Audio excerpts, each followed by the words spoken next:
Okay, got no more fun. Ready to go. How's everyone today? Like, it's kind of ironic me playing Rise today, considering, you know, Worlds just like launched its open beta the other day or something like that. I keep seeing videos and streams where it pop up here, there, and everywhere now. But yeah. But to be fair, it's one of those, I'd say one of those busy points in the gaming calendar. Like, if you think about it. Cause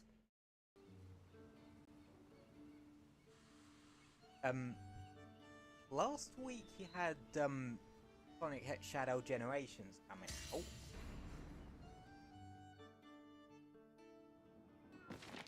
And this week you had, well, the Monster Hunter Worlds open beta launch. But then you also had the Castlevania to see DLC for Vampire Survivors also come out this week. I think that actually came out yesterday, because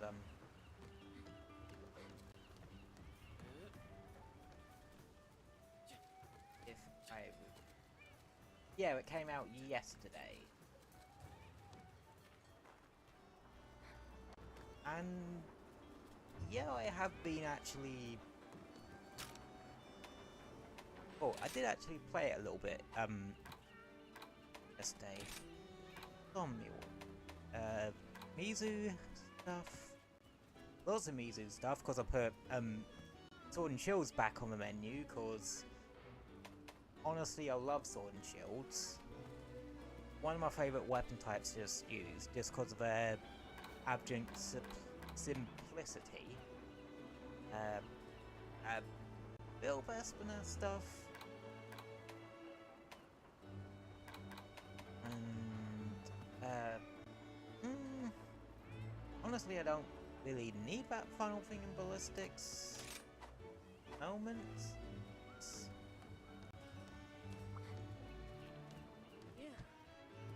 Well,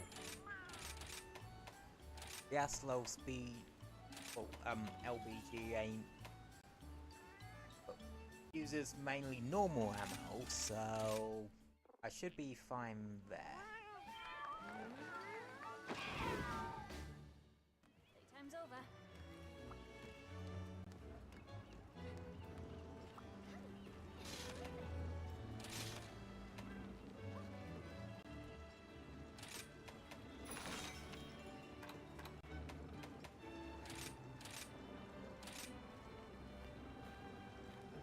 Yeah. Pretty much, just gonna be chilling and getting through some of the weapons I put on the wish list. Like, hopefully I can get some crafted today, or upgraded today. Because, I kinda wanna move on from... Left side click. A special quest has been added. Well, what's my capture card doing? Please select the quest that best suits you.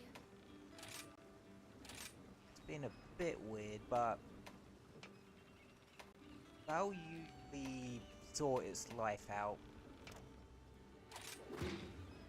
Take care.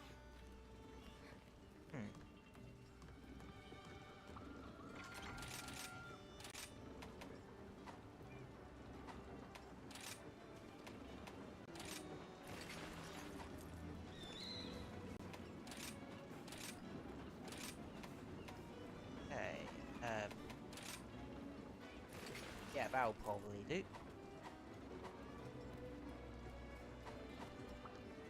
I ate for feline temper, didn't I? Fuck.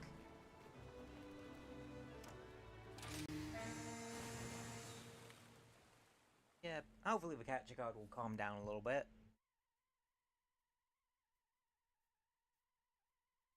But yeah, where was I? Oh yeah, the Castlevania DLC that... No, the Vampire Survivors Castlevania DLC that came out yesterday.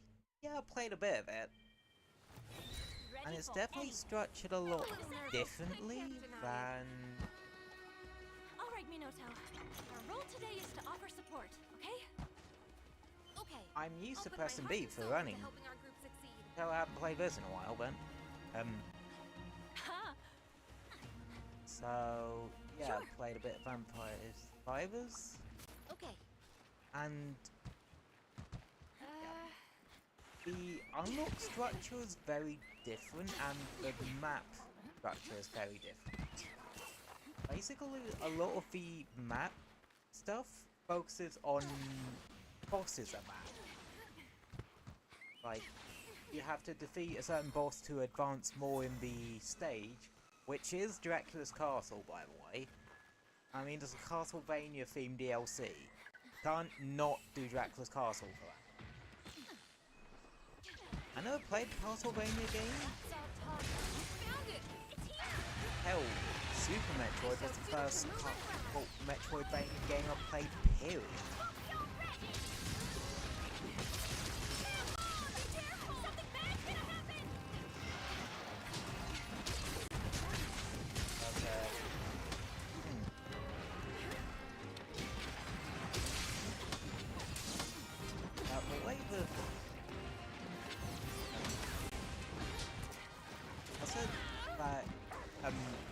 The map was based around bosses, and so was the unlocks too. Like, you need to be in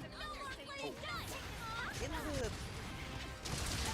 Dracula Castle map. There is these red circle things, much like the ones that activate hazards on other maps, except bigger, and they cause certain bosses to show up, like ones from Castlevania. We didn't quite this with last time.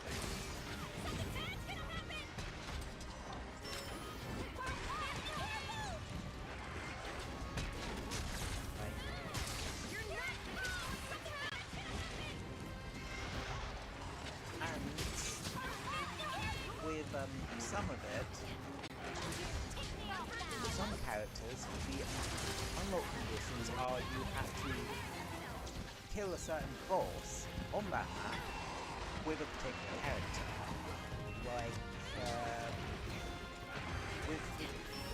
oh yeah, and the map's so damn big, it has essentially warp points, and it's the only map in Vampire Survivors who have 2 coffins in it.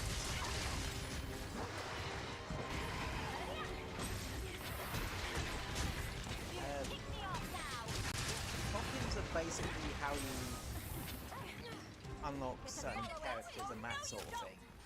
With turn the game down a little bit so I can hear me a bit better. With coffins in Vampire Survivors, that's how you unlock specific characters, and it's usually how you get started in one of the DLCs in terms of unlocking characters. For the most part, there are some exceptions to that rule where you have to do other objectives for it, but usually the unlock chain is started by finding a coffin, getting the character from there, and then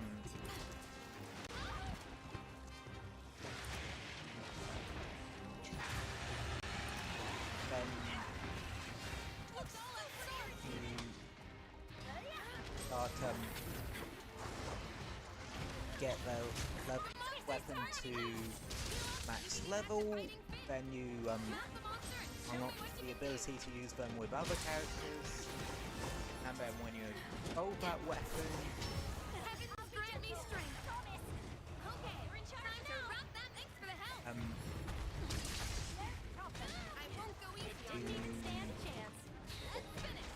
unlock the next character. Like,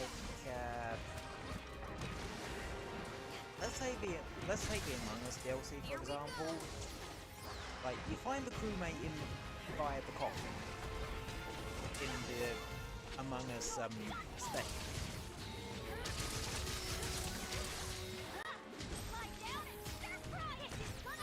And its weapon, the report, once you get back to max level, you will unlock it for like these, well, for it to end up in the general weapon pool from then on. And then once you evolve it into the immersive burn, which is actually rather overpowered of an intelligence, once you do that, you unlock the imposter.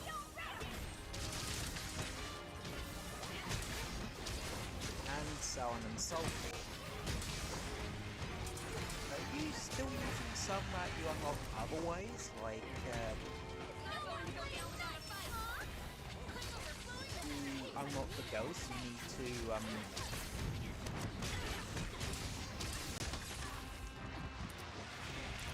evolve the life scan, which the only way of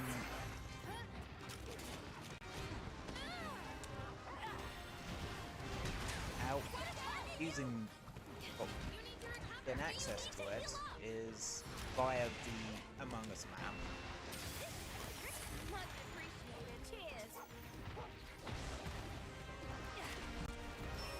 And once you evolve it, you get the ghost from there, and that sort of thing. Like, it's typically through you evolve one character's weapon to get the next character, and that sort of thing. But the Castlevania DLC works a bit differently. Some are like that, some seem to be like, well, say they're like that. Others are you need to be a certain boss with a certain character. Like, one I can think off the top of my head, to unlock Cypher Belnardus, you need to be the doppelganger as Trevor Belmont.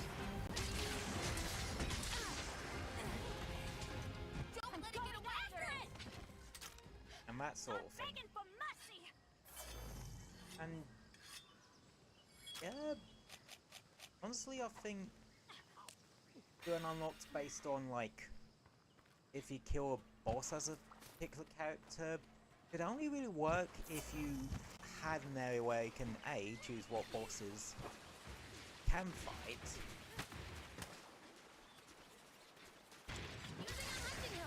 or have some bosses you can spawn in certain places,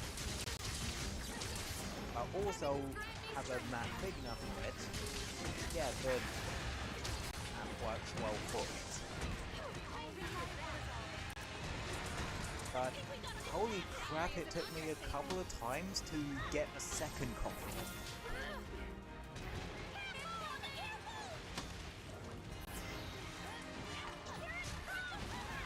Out. Because, I can tell you,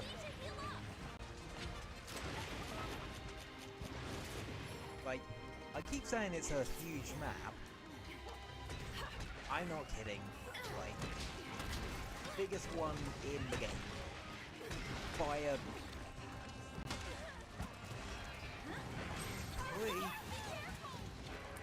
an incredibly sizable margin, of course. Like, how do I put it? Somehow this, like, the map is bigger than the Contra map. And I think the Contra map is a little bit too big. But I suppose it's like feels too big because there's no real purpose for it being that big. Whereas the Castlevania one, yeah, it definitely feels like it has a purpose being that big. to accommodate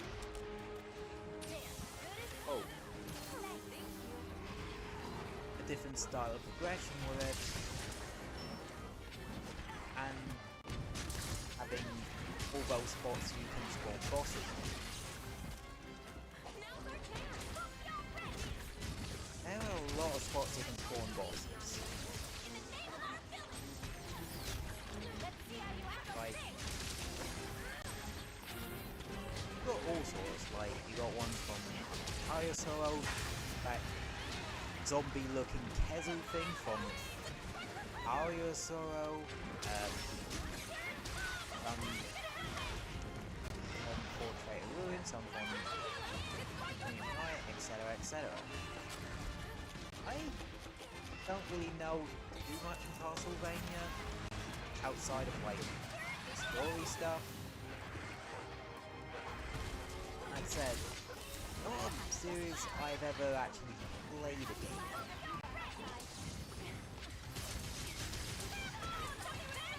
It's definitely one of those games, well, definitely one of those franchises my exposure mainly comes from like YouTube and the internet in general.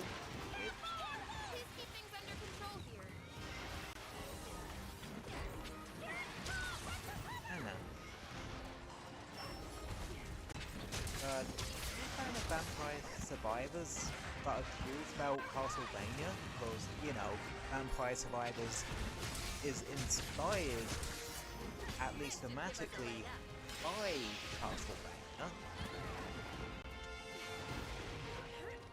I want to see where those inspirations came from. Or are Castlevania fan back heard about Vampire Survivors but and curious about it, but maybe the other DLCs or some things in general don't interest you too much. It's still worth a shot. And again, I'd recommend the game anyway. It's a like, if you've got a couple of hours to burn, it's the perfect game for that. They've already made the arrangements. The message should be delivered by now. Honestly, let's make our way back. Just taking a break. You have Gotta stay sharp. It's on pretty much nearly every console at this point. Like, I think it's even on mobile, but I'm not sure what ones you can actually get the DLCs on. Good idea. Let's take it easy for a bit. Like, Apple Arcade version doesn't have the crossover DLCs, but it does have the two sort of original content DLCs. The first two in there. Legacy of Moonspell and Ties of Foscari. You can add this to your growing list of accomplishments. Yeah! But yeah.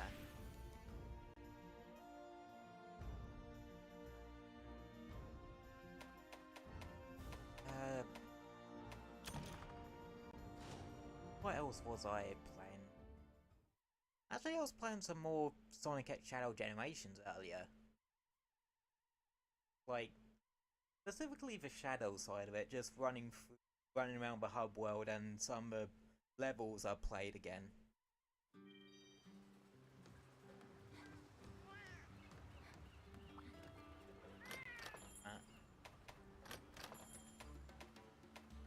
Was it Harmonious? Yeah, it's one of those games that I just still playing. And now, the feel of it's rather nice. I think I did also play a smidge of it Sonic side as well.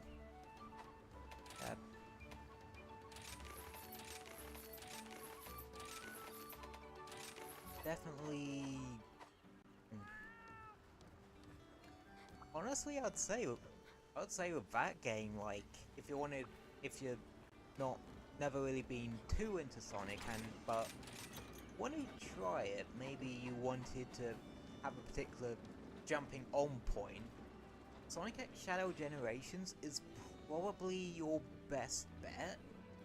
Because for one, story. Like, I know Sonic Generations story inside out and backwards, because, well, it has one hell of a modding scene that is probably just gonna get carried over to Sonic X Shadow Generations. And from what I've played of the Shadow stuff so far, the story's actually been pretty good.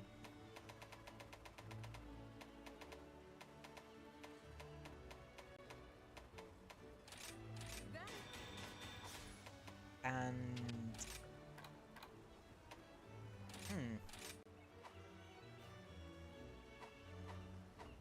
Hey, thanks. and well, you sort of get an entire history. One of those games that is also a bit of a history lesson of that franchise type thing. Which, yeah, is another reason why I think it's a good starting on point, because you do literally have Sonic's entire history, well, To go. at least what it was back in the 2010s, laid out in front of you. I really still gotta do these like high rank urgents at some point. To be honest, I'll probably dedicate an entire stream to at some point just knocking all those out.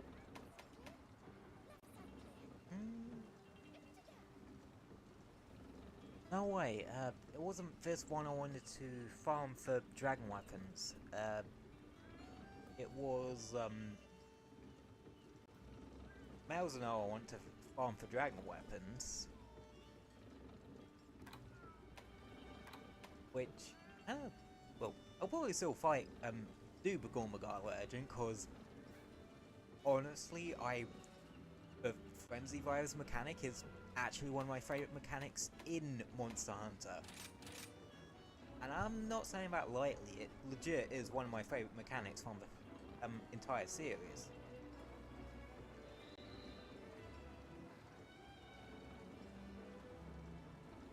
Just cause, well, it definitely fit into the whole ecological side of the story when it comes to Monster Hunter.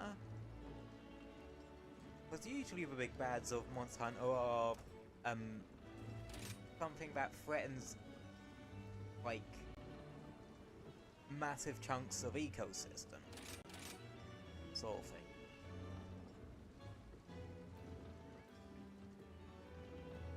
Well, I'll admit, it would be interesting to actually have, like, I know it'd never happen, but it'd be interesting if I ever had a human antagonist in a mainline Monster Hunter game. I know they do that in stories, well, I think they do that in stories 2, at least. They have,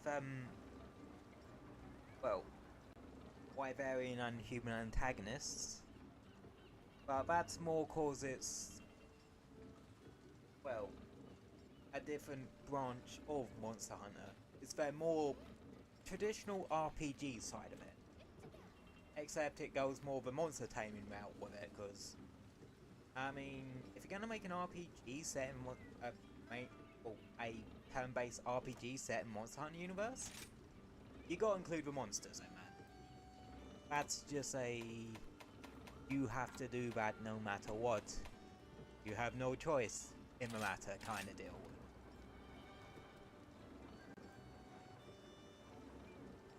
Which,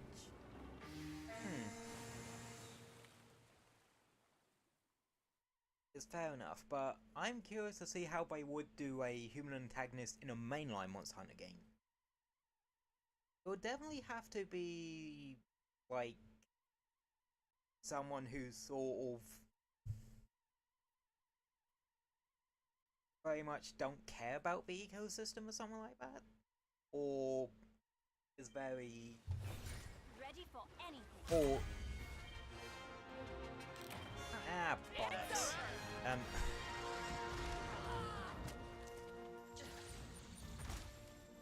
Later. Well, yeah.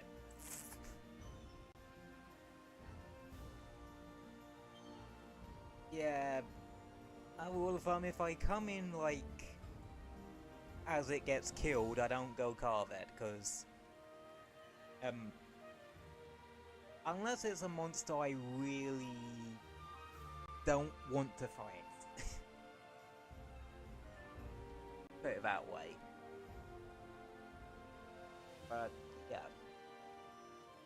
Call it me being a shiverick diptard or dipweed or something like that, but I have a bit of a thing where if I load in and the monster just gets killed as I load in,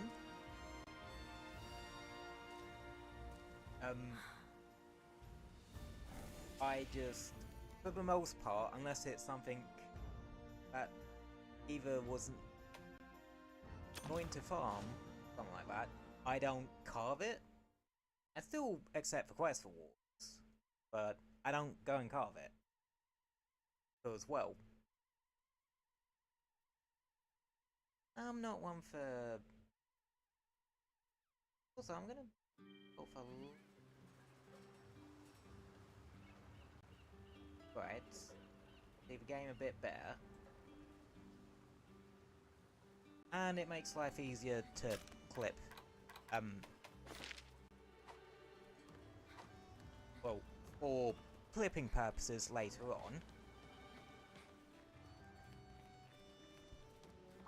I've been expecting you.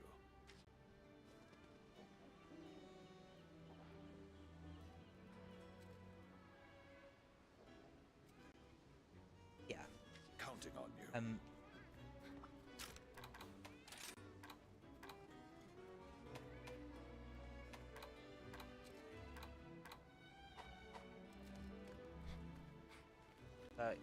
Yeah, I don't really like teaching off people if I can. Like, I don't know. Again, call me weird, call me like Sweet, a chat. me being pedantic, that's just kind of how I am.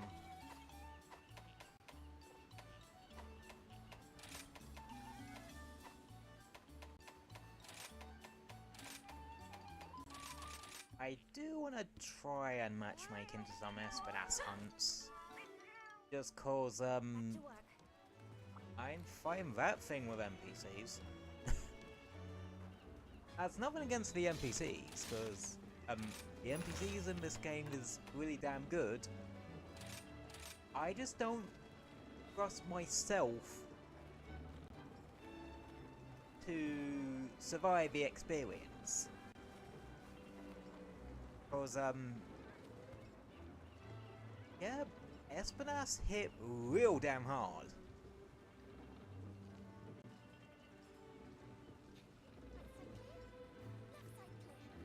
And there's a pit. Like,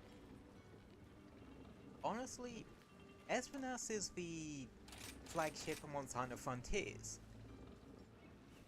And I think its subspecies are the only monsters from Frontiers they could feasibly pull from, if I'm honest. Because it's the most, well, it's the one that would fit into mainline Monster Hunter mode. And it's such a terror to bloody fight.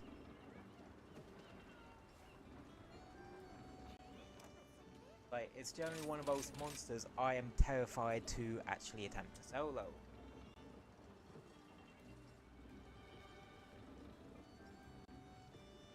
That's like,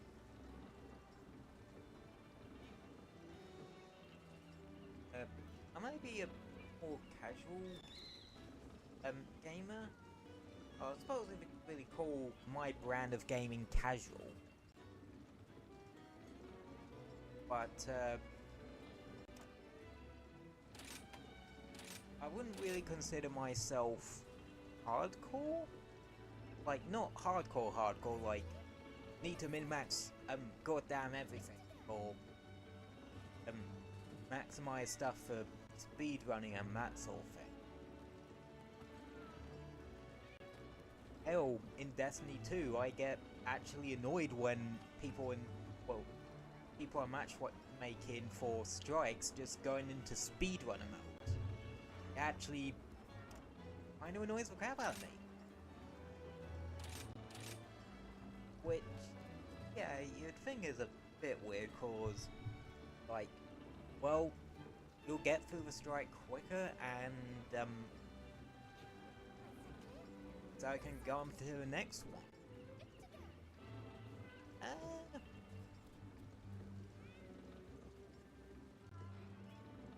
Yeah, I like, experiencing the gunplay of Destiny 2.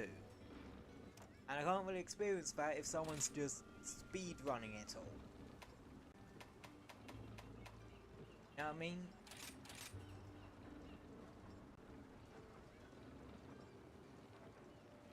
I don't know.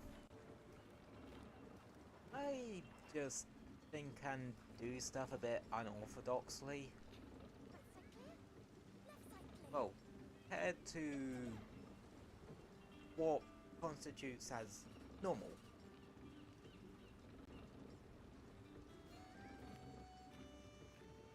But I am one of those people that is a firm believer that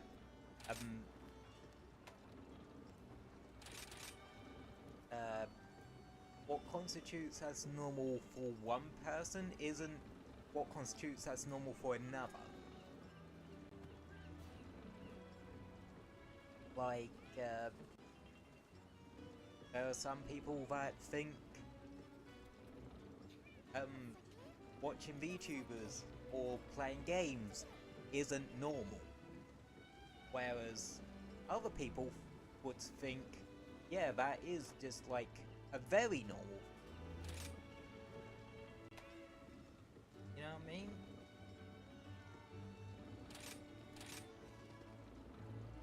Like, depends on stuff like culture, how they're raised, and that sort of thing, and also their own opinions, which can be somewhat scoped by their environment. It's a whole nature versus nurture argument all over again. But yeah, I don't exactly have a degree in psychology. I have a degree in game development.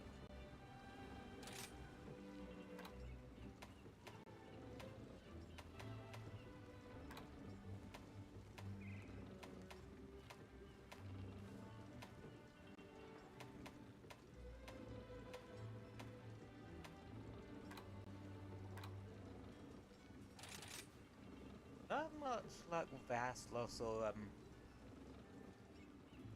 Espinas matchmaking now, have I? Then again, you know what probably is? Everyone with the open beta for Wilds being out, a lot of people have probably just migrated from Wild and Rise over to the Wilds open beta, and are probably going to like be doing that for the next week, getting a real good feel for that, or just stay in bed till Wilds releases.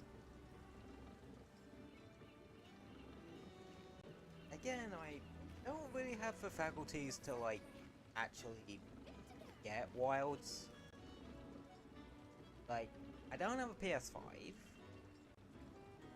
and I don't have a laptop that can really run games of that caliber, let alone stream them.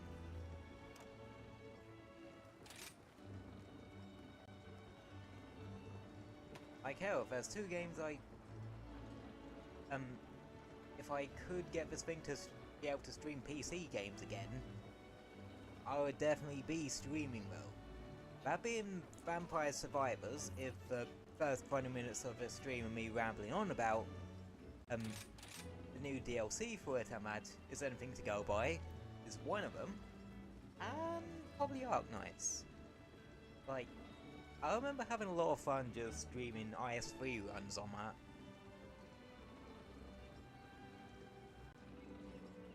You know, that's another thing I always found weird.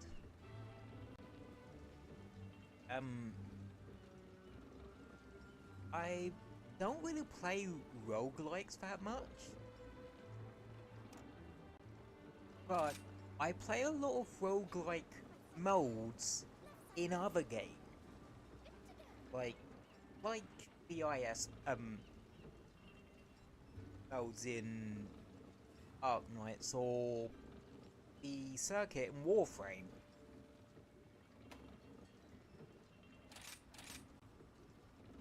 Hell, the circuit in Warframe is at, well, both the IS mode of Arknights and the circuit mode in Warframe are 2 of my favourite modes in those particular games. But hell, in Arknights, I think it is my favourite mode in that game. And with Warframe, I like the circuit, but I also really like doing Kuvelich and Sister Parvos hunting. I don't know, I just find the experience of those really enjoyable. Cause There's a special quest for you. Take a look at the quest list. I guess I'm just like, Best of luck. I don't know. It's a sort of level of content that isn't ridiculously hard, but it ain't easy either. Especially when the Kuvelich or Sister Parvos has immunities to specific elements. Ready for anything. I'll give it everything I've got. Word of the wise. Pray to the gods if you end up with a Sister of Parvos that has a goddamn gas damage immunity. Ugh, that was not fun. And I was a dipshit. And or thought that with Sisters of Parvos, you need to kill them rather than convert them, otherwise you ain't getting their weapon. I missed out on the bloody porpoise briefcase rocket launcher because of that. I then swiftly did another one and got the 10 backseat out of it, so... And that was a lot easier because they were on the goddamn gas immunity mode. That and I sort of got a handle of Here we go.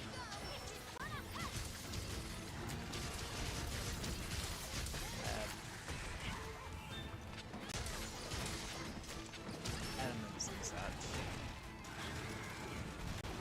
Well, the new element stuff, cause with the Pony and the 5 Fates update, I actually changed how the elements work, where rather than having different like armor, shield and flesh types, the damage bonuses and resistances are faction wise, which honestly does make life a lot easier. And they also revamped a lot of the status effects. A pretty cool one they reworked, Blast. They completely changed how that one works. rather than I can't actually remember what the other one does exactly. I think it's more just stagger stuff. What the new one does is I liken it to a combination of Scorch, Ignition, and Volatile from Destiny 2, where you put stacks of blast on the enemy, and after a little while they detonate into a little bit of damage, but if you kill an enemy infected by a blast pop before it goes off, or you stack 10 blast blocks on something, it'll do a bigger boom. A lot more damage, a lot more range.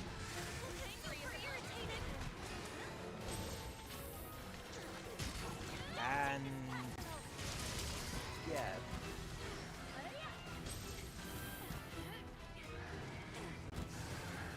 And that sounds right up my wheelhouse.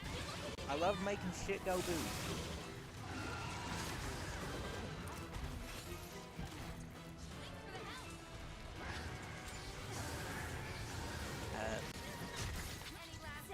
And the Tenic Galaxian is apparently one of the best weapons for blast shenanigans. That's why I wanted to get my hands on one.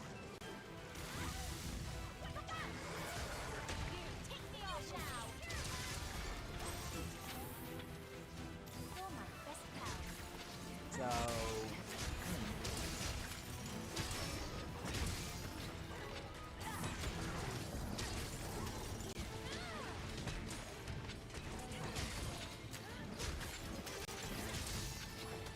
what other ones are way more useful now? Oh yeah, Magnetic, which I actually generated onto my Tenant Galaxian.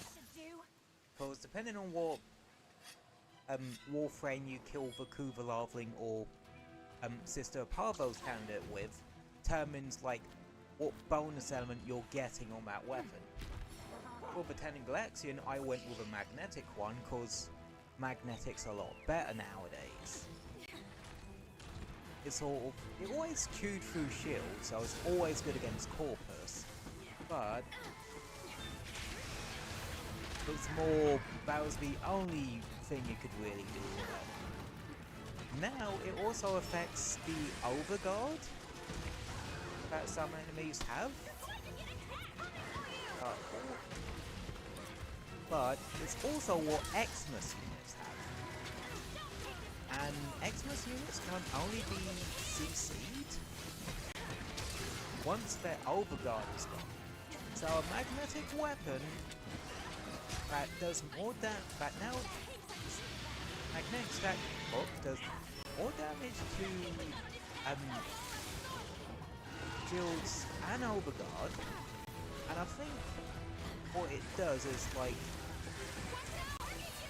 if you completely remove the Overguard or shields on an enemy, it will result in a guaranteed electric proc, which will stun them for a second. So,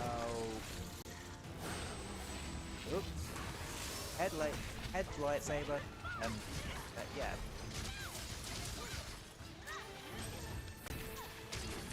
That's why it's such a damn useful status effect, and it's not resisted by a lot, either now. Like, I think it's like one faction that really resists it. So it makes it a really good neutral one for generating on 4 Yakuza and Tenant weapons.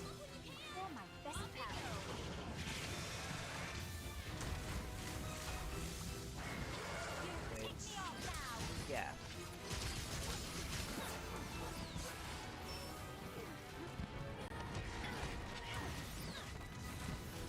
Got a minute. One thing I do remember about Hoover lectures, and I think Sisters of Parvos, is that there was always going to be a railjack element to it.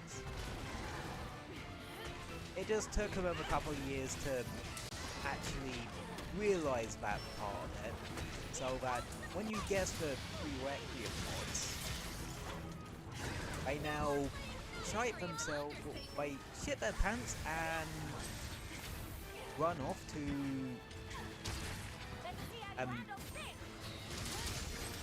railjack areas. For Grenade, it will be the Saturn Proxima, and for Corpus, it will be the Neptune Proxima.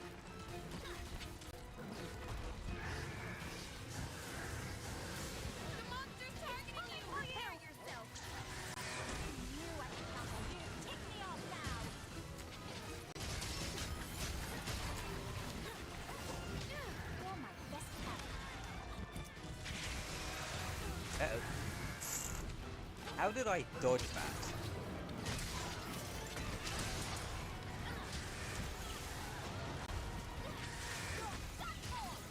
Now one thing I don't get, like, is my muscle memory of Monster Hunter that good that this sort of thing is chilled me now? I don't know. Granted, I feel like I do prefer making every kind of stream very. But that's because I'm not one of those shouty people. I'm not like in Horrible History where it's like, "Hi, I'm a shouty man." If anyone remembers that TV show. And again, that's actually, like, got new seasons in that. I don't know if it's, like, the same people doing it anymore. I don't know. I just remember the fact that, yeah, they've done a new series of it. That's the tale. I don't know. I remember something, my mum said my history teacher said. Like, my secondary school history teacher said that I had for like 1 year, I think. And that was him saying people learned more from that show than they ever did my classes.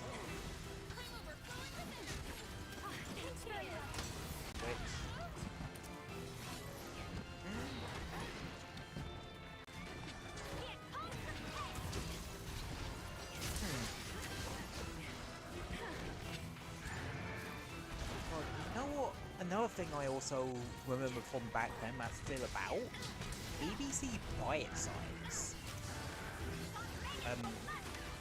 It was the sort of I think it was mainly secondary school stuff, but I think I did have primary school stuff.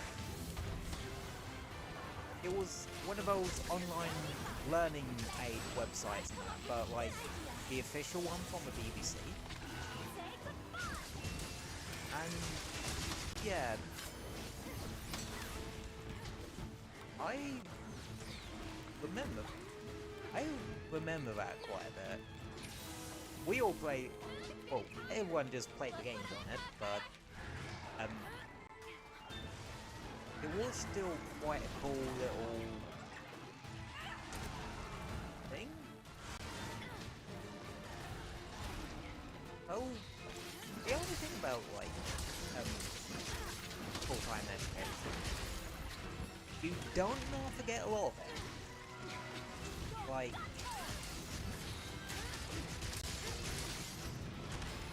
I don't know. There are just some things that I just forgot.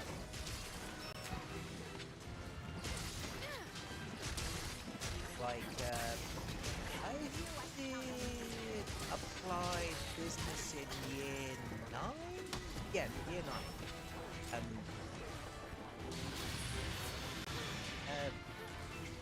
Oh yeah, for my non-Brits, in this Quixel community,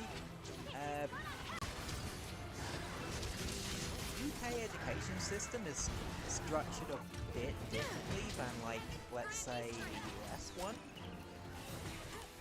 Rather than, middle school and, like, high school, in, high school and college, instead it's junior school,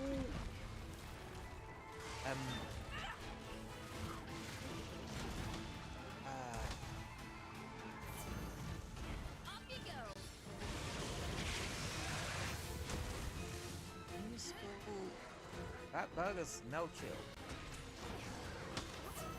Hell yeah. Yeah, Athlos don't have any chill at all. Why do you think it's weak to ice, Scout? No, I'm not kidding. It is literally weak to ice. Honestly, at this point in Sunbreak, your best ice options are, well, most of them. Like, outside of title update stuff, you have near enough all your ice weapon options out there. You got Barrioff, you got Lagombi, you got, or Somnicamp, ouch. I am going to die. Fine. And you got Lunagron, the one I'm using. Here. You're not getting near the village. Watch out! It's coming for you! Yeah. To reiterate your earlier statement, Cult Gunner. Yeah, it don't have much chill. This should do. But, honestly, I don't know if it's just intuition or just muscle memory. I think I got this guy's moves down at this point. I still get thrown a lot around though. No holding back. Because even though I've been playing Monster Hunter for about a decade. When was Free Element released? 2013, 2014?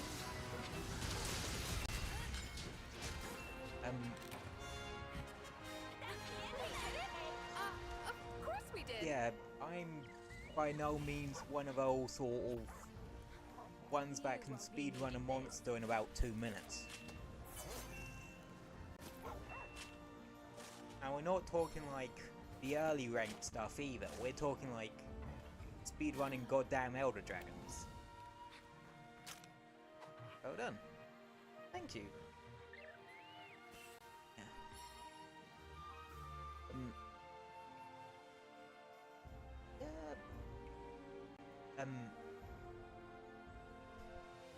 I would definitely say Aslos is on the trickier end of the flagship sort of here. But there are definitely monsters that, well, of this sort of tier that is are. That was great. Looking forward to next time.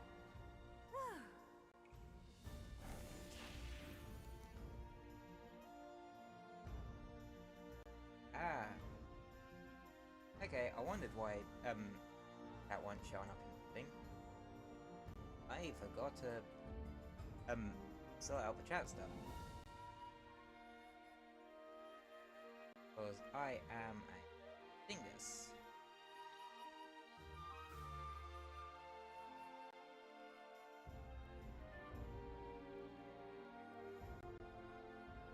Yeah, that should be sorted out now. I think I was in a bit was in one of those states where I was and wasn't in a bit of a hurry.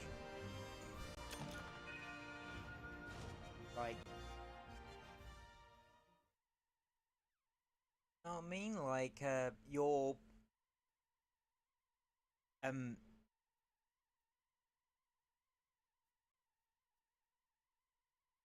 don't know what I mean by that, actually.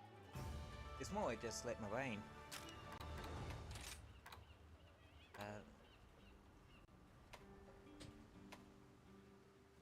Oh yeah, I didn't get a scissor blade from it, so I'm gonna need to fight another one of those at a point.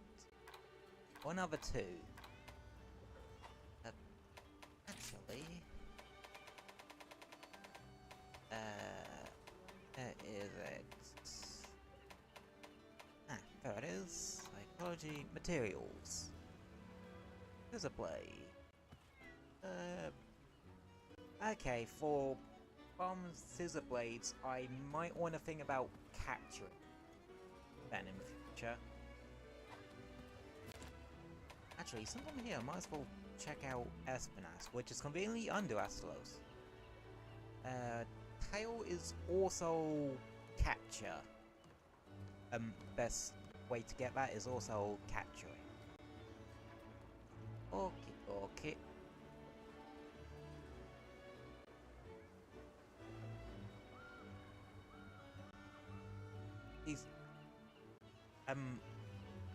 So with some materials with monsters, you'll have instances where it's better to try and capture a monster rather than slay it, because it might be easier to get the part you want. But there are also times where you can't get a particular part from a capture. So in those instances, you want to hone in on slaying it instead. Well, from my personal experience with public quests with randos, from both World and Rise,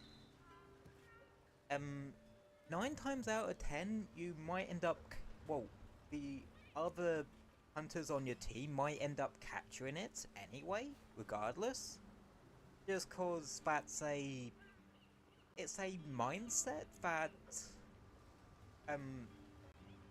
came about in World, and it sort of led through into sort of newer generations of hunters, sort of thing. Well, newer people who got into the game, either on World or through Rise. And I suspect that might be the case also in Wilds too, whenever a full version of that comes out. Just a observation I've noted about the subject, because yeah. I played For You. Did you play Generations as well?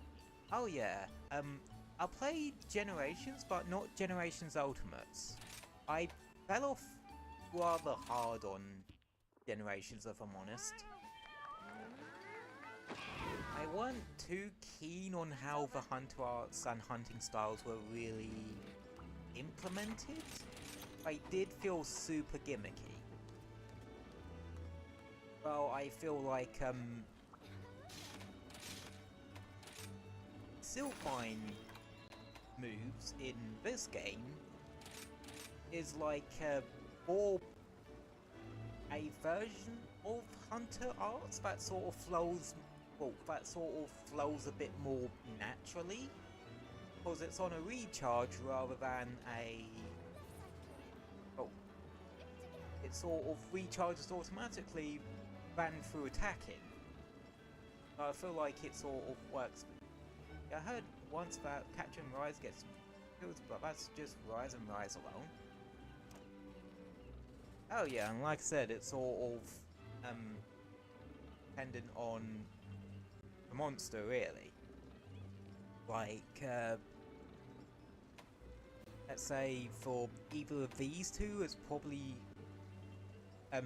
for certain parts, it's probably better to capture them.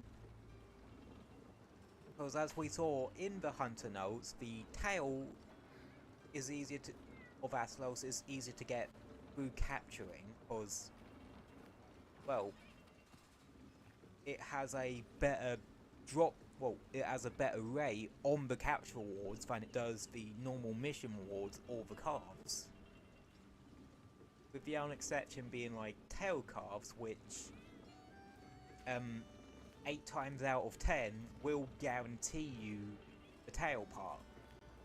Where with Esnas, it seems like it's the horn, the hard horn you would mainly get from capturing it.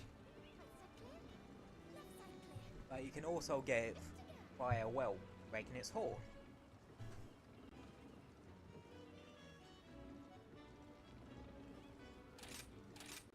Like,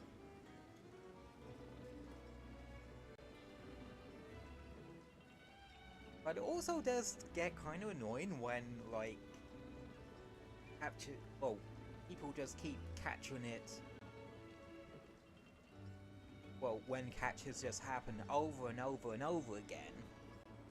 Or monsters where... fun, but I gotta go. Happy hunting. Have a wonderful day, Colt. And thanks for popping into the stream.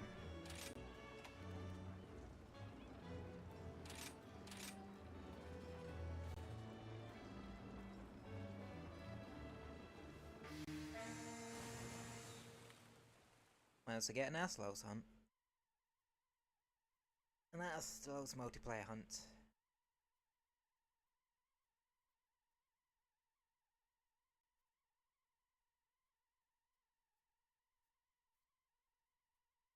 Okay. Now let's play the game of How Sad is Cyber? Sad enough to guess what other weapons everyone's using.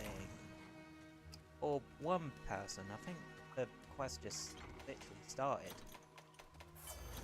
Okay, so it's a Swax user. That's my shorthand for switch axe.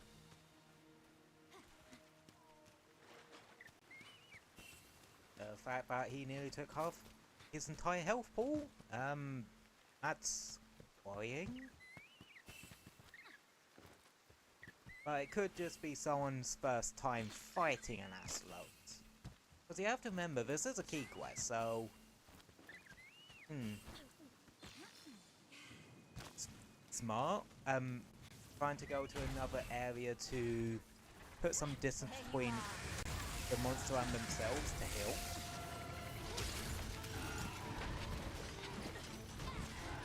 Okay, that looks like... iron? Thing is, there's multiple trees for that. Oh, that's the Gown Golem one. Yeah, that's the Gown Golem Swax.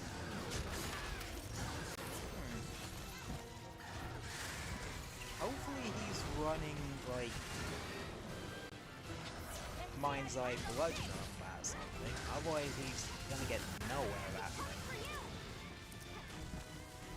Because the Gangon weapons are one of those ones that have high roar, but they have not great sharpness. Like, they have sharp, well, they don't have any white sharpness, which is like the standard of sharpness you'd want. However, and because anything under white, it might bounce off certain body parts on certain monsters. Unless it's Basarios, where yeah,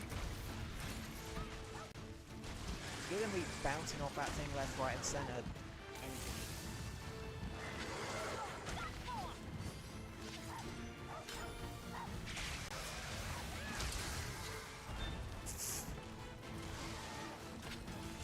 I'm not gonna lie, I didn't know how I managed to pull that one off without getting hurt, but out. And the second I say that, I get hurt anyway.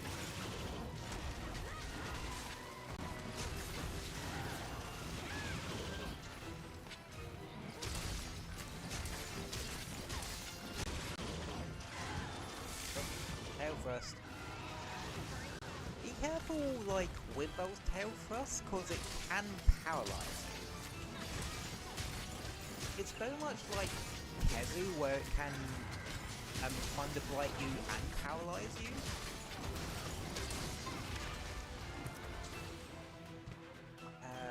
Trying to think of what other monsters actually share that. Only one I can think of is like Kid. And that's a goddamn Elder Dragon. Granted, the smallest Elder Dragon, if not one of the smallest large monsters in general.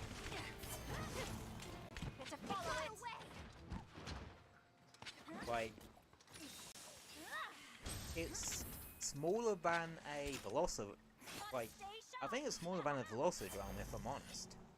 If not rough, about the same size as like a smaller Velociraptor.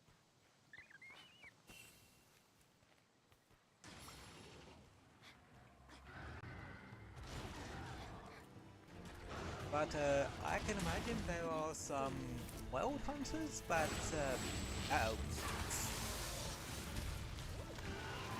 probably have some form of PTSD from fighting a tempered one of those. Because I know for one of the HR cap quests, you had to fight one of those. I never had to, cause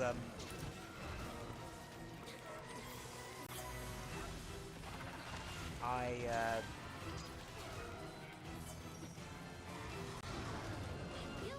didn't get weld on launch. That's when I found out you needed Pro ID for certain games of certain age ratings. But what is uni there for if it ain't for allowing you to make mistakes and learn the way of the world?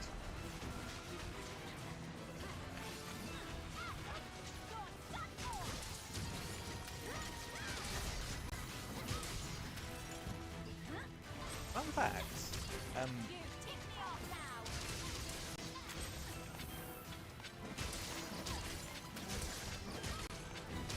one of the games that I remember loving to pieces whilst I was at uni,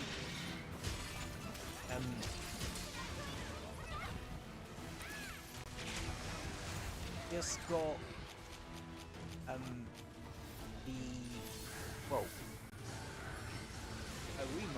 this game the remastered. Yes, it is Xenoblade Chronicles X before anyone asks.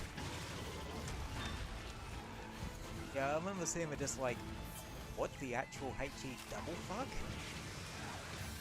Like, Thank you. I remember just tweeting just me squeaking, cause not being funny, I wasn't really expecting it. Well, I think kind of wasn't what, like, I was expecting them to potentially do it at some point, but at that point I thought it would be like doing the Switch 2's life cycle, or whatever the hell it's going to be called. Not at the end of the Switch's life cycle.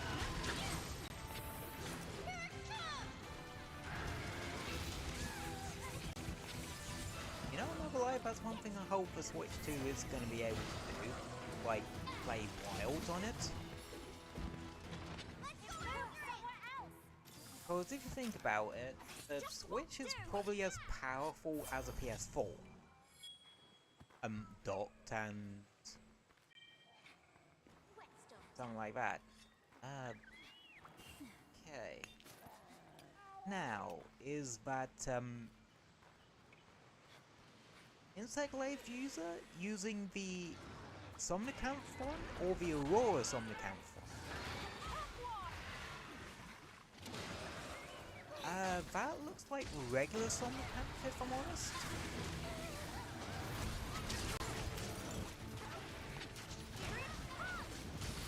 But it could be Aurora Somnicanth, just cause this is a Ice Weak monster, so they might be speccing into that side of it.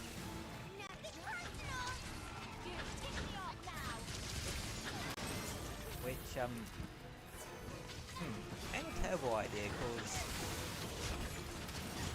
I have some really good elements.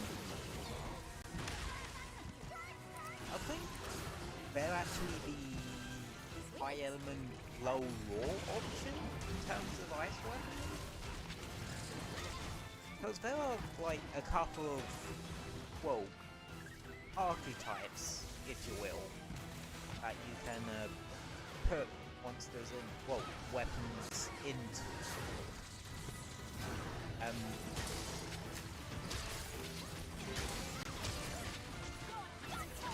with them, I would, yeah, that, okay, so that probably is the normal, zombie weapon then.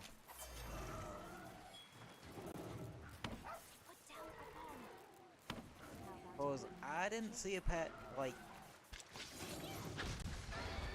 nice. Anyone who appreciates the art of sleep bombing is good in my books. No, I'm not kidding, like I said, I'm a bit of a, well, I've been around the block in terms of Monster Hunter, so yeah, and I am very familiar with the sleep bombing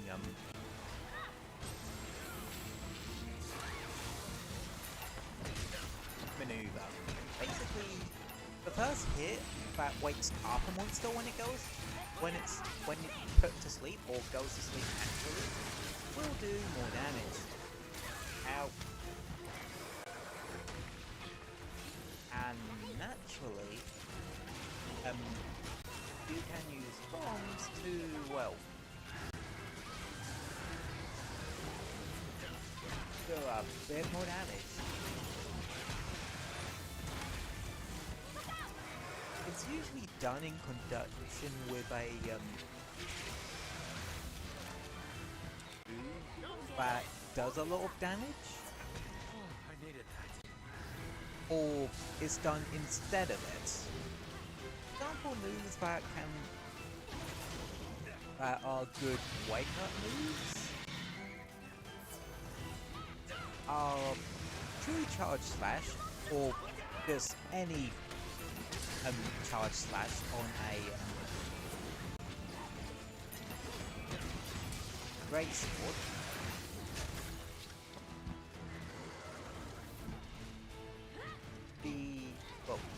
The more powerful hits on a hammer, like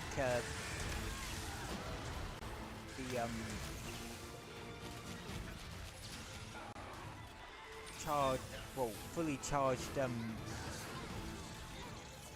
smash attack thingy.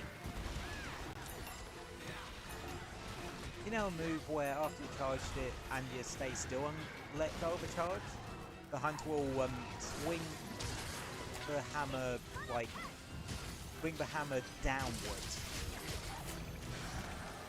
You could also use the silk bind move that is sort of rises you up and smashes you back down, but make sure it's the the hit you do when going back down that hits the monster, because that's the bit that does That's the moneymaker hit. That's the sweet spot. And Charge Blade, Super Amped Elemental Discharge, SIED, or Slade, I'm gonna call it.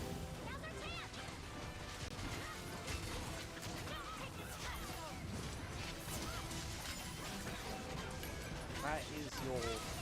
yeah. You could also use either Wyvern ammo on heavy and light bow guns, or Wyvern fire on a gun lance for it as well. Basically, the sort of hits you want to use to wake up a sleeping monster are the, like, ones that are singular hit but do a fuck ton of damage.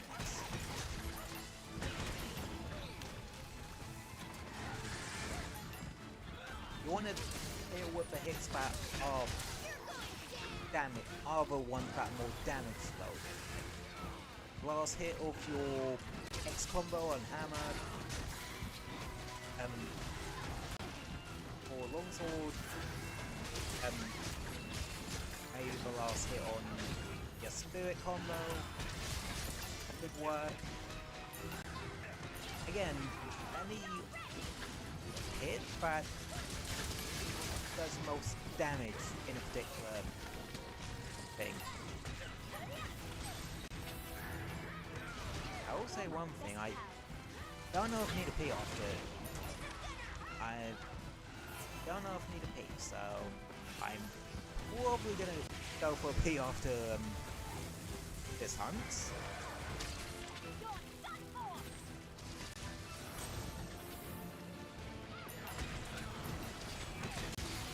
hopefully it don't last that long, because, well, I kinda need a piss.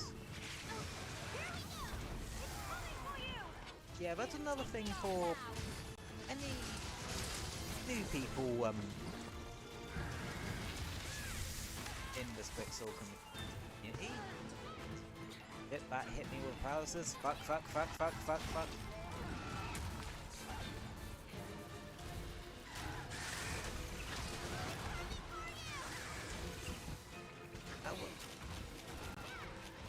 How am I still fucking alive? Like, no, seriously, how the hell am I still alive?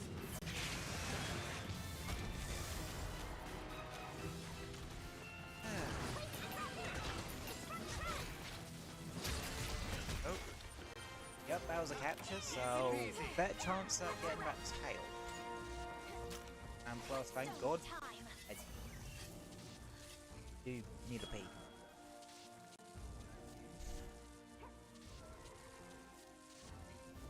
But, yeah. That's all there is to it. I definitely got the grips of, like, Aslos just down nowadays. And that is two tail.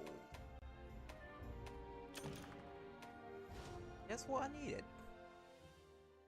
A buddy breather skill, what does that do? Unless it's that one that makes it so they kill you out of combat. Like they do their healing skills outside of combat. Okay, I gotta go pee real quick, so I'll be back in a second.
Okay, I'm back.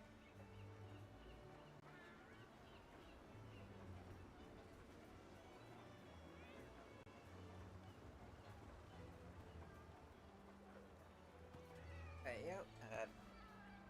Yeah, that should be. I think it did say I did get enough parts for the. Yeah, I got enough parts to the doodle SNS, Aslos SNS.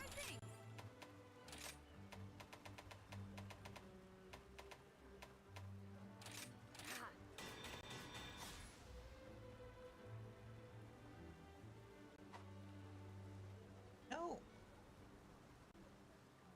One of the weird things I can do in terms of Hey, thanks. weapon, well, when I sort of started using particular weapons in Monster Hunter, or having a bit of an affinity for them, I can usually track whereabouts it sort of started. Yeah. Cause for Hammer, that dates all for me. That sort of Time's over. my love for that dates all the way back to my very first Monster Hunter game, which was Free Element. So yeah, it's like a very long time ago.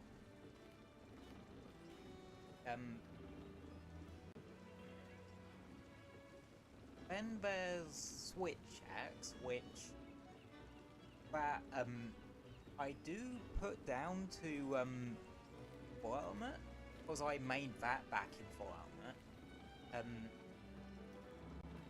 I did. I think there was also a period where I screwed about a little bit with Lance. So that can be traced back to that a little bit. Sword and Shield, I remember screwing about with that in Generations a smidge. So that can be traced back to that. But Lance, Sword and Shield, and most of the other weapon types, I'd say I properly fell in love with them in World. But I guess you could also track Insect Glaive back to For You a little bit, because I do remember when I first played For You, I did give Insect Glaive a fair shake before going through this and going to Hammer and then being like, not vibing with Hammer at that moment and trying out Switch Axe. And just vibing very much with that sort, well, with a playstyle developed with it, which was use exclusively sword mode, but be opportunistic like that. Well, with it. Kinda like, oh, I played Switch Axe like how you would play a greatsword, essentially. But a lot quicker than a greatsword. Because, yeah, I don't remember liking greatsword all that much. Like, how to put it, I don't like charge style greatsword. Which is why I really like Splash Surge's combo in this. Because it gives you an alternate playstyle to that. And I don't think switch skills are coming back in Wilds, which, I'm not gonna lie, kinda suck a bit. Because, well, I think if there was any addition to in this game that should have been brought forward, it should have been switch skills.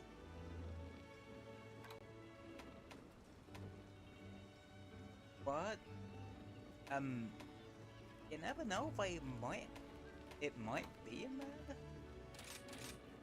Probably just not in the way we think. For reasoning why they probably didn't bring it over. Maybe that was always meant to be just a Rise thing, which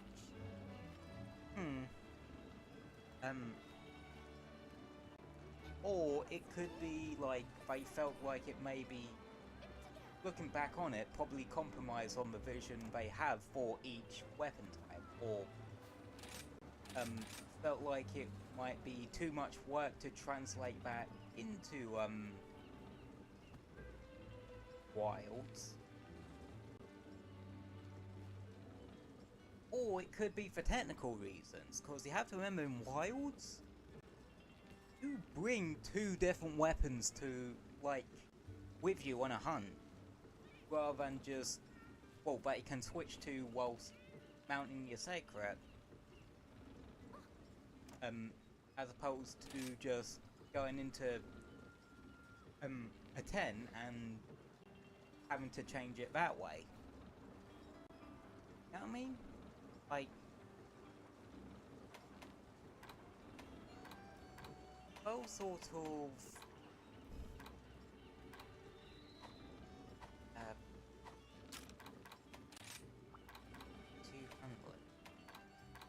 200. Mainly Espinasse, if I'm honest. A little bit in Mizu here and there, but mainly Espinasse. Okay, if I can't get a Espinasse hunt, we'll probably go for the Mizu then. Since it don't really matter if I get matchmaking for a Mizu quest, cause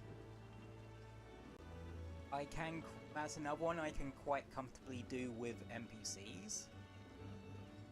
Espinasse is one that, like, I wouldn't touch with NPCs, if I'm honest. Just cause, well, the NPCs in this game don't do that much damage. But what I've heard about with wilds,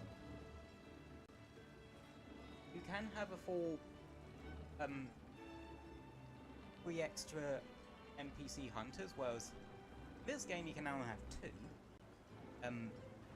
But they do the damage of a normal hunter, rather than it being like watered down, which, yeah, something that is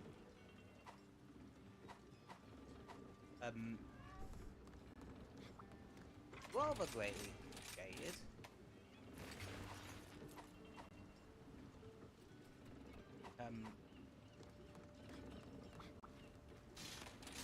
Let's try, shall we?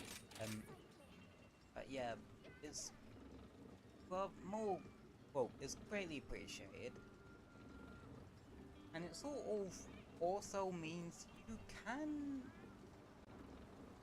I think, just potentially play wilds just with NPCs, which, well, they'll do the damage of hunters. Which, yeah, I think is I think in that instance, it is literally the best way to do it. Why? Because some people, like, prefer to play the game solo or have trouble with matchmaking. Well, I don't think World is going to have matchmaking issues like World, like Rise. Because for one thing, I think we won't know till, like, the full game comes out. And even then, like, I don't have a PS5, so I can't actually play it. Oh, I'm not gonna lie, PS5 is a bit on my radar now. Like,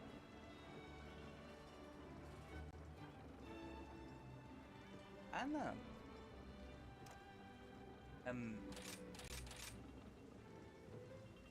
It has, like, backwards compatibility with PS4 games. That would literally be a big boom for it, cause that way the PS4's library is its library.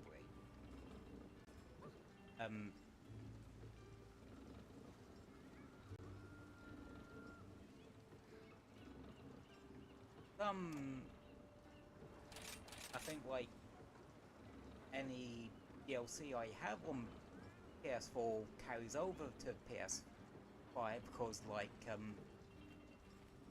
I think that's kind of how PlayStation Network works. Like it keeps track of what DLCs you have, so that's useful for the Destiny side of it. And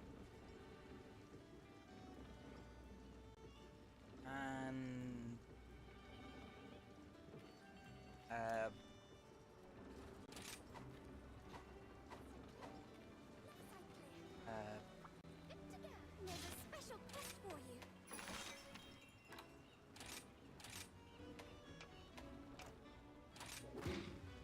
You'll do great.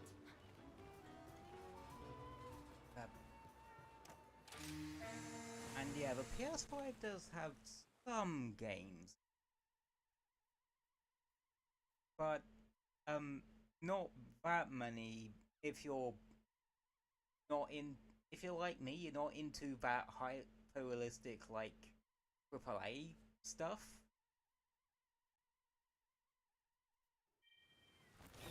Ready for anything. Like, I'm not into it just on account of I've never really been into Our it. role today is to offer support, okay?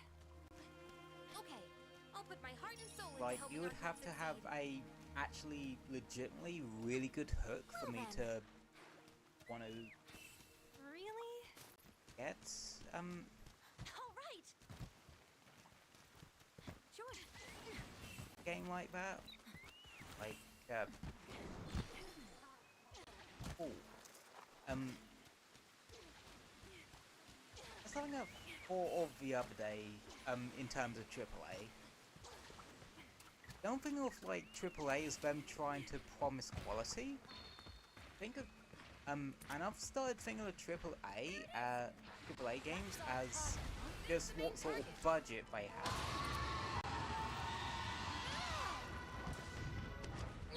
Like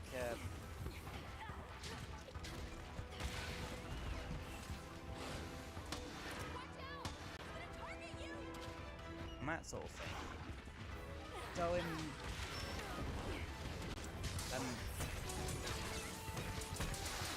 cause it could cause Assassin's Creed game AAA, but you also call Baldur's Gate 3 AAA. But those are like very wildly in quality for one another.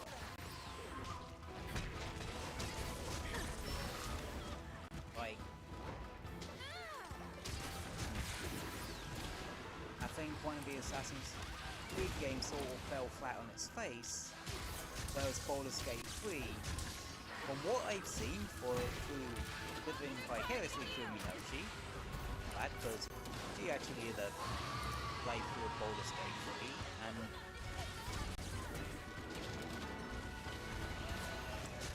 I think it was the first sort of playthrough I ever saw her do.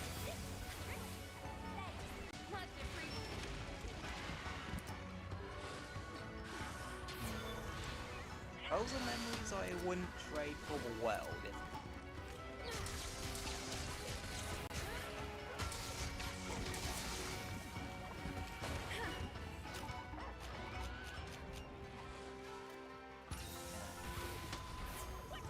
And honestly, I want to do, like, if I ever cause you guys to have memories like that where I'll play a game of that sort of thing, and you say you wouldn't trade those memories for the world, I can, if I'm honest, if you guys say that, I could literally die happy. Like,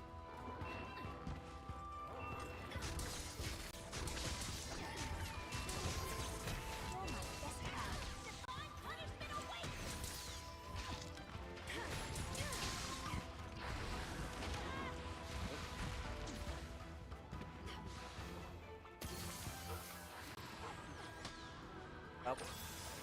But yeah.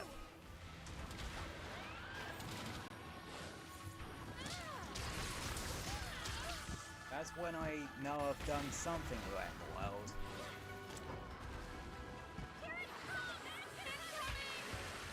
And honestly, I'd say that sort of thing is probably the highest compliment you could give.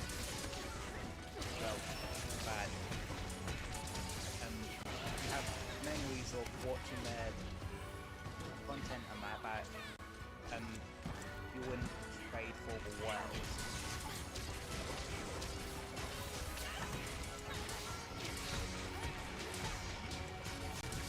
But I have not used Sword and Shield in a while. I'm a bit rusty.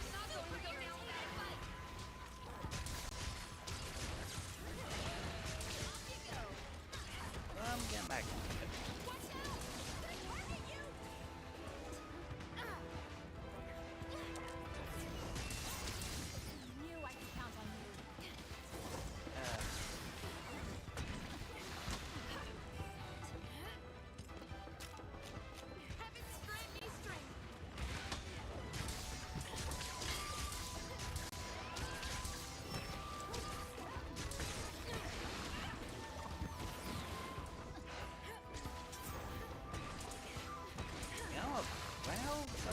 Conversation topics.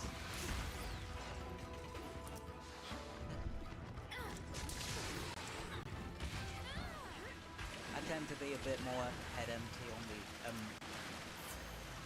these Friday/weekend streams.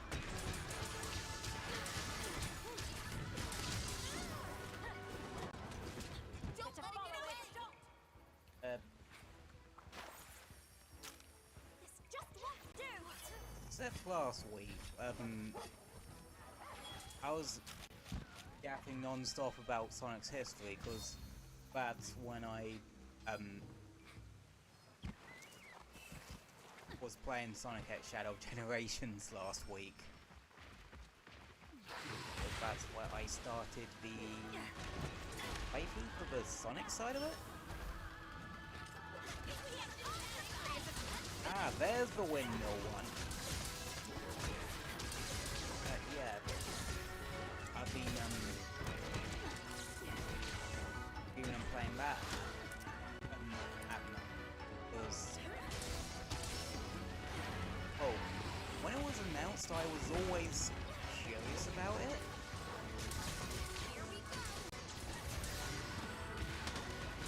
Because fun fact, I never actually played the console version of the original.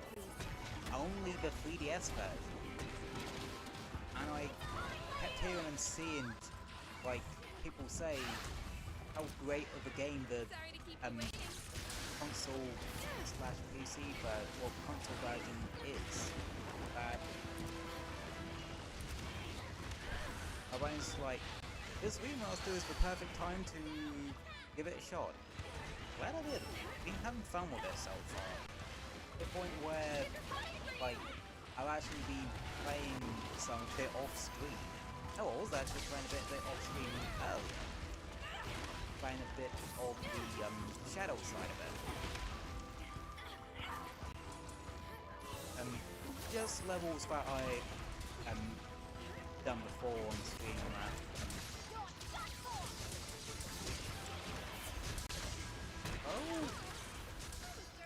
On the shadow side of it, there is one level I am really curious about that I haven't gotten to yet.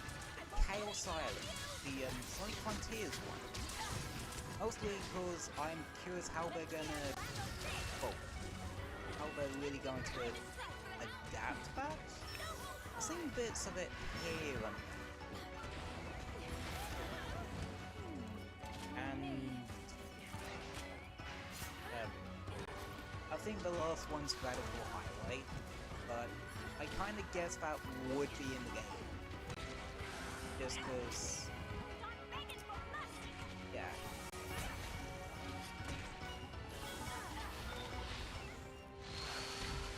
I ain't not gonna have the first level or first proper level Shadow was ever playable in that. It's like if you had Sonic Generations without 3D. That one was always in the cards. And it's kind of poetic, but it would be like one of the last things in Shadow Generations. He ends things off by his own past. Where his story in the franchise really ended up beginning. You know what I mean?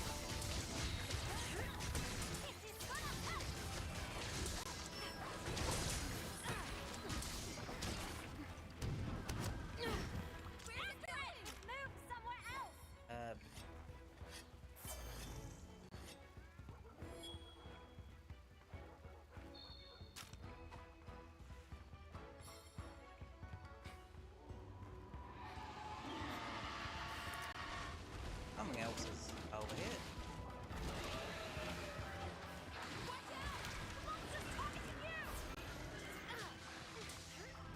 Okay.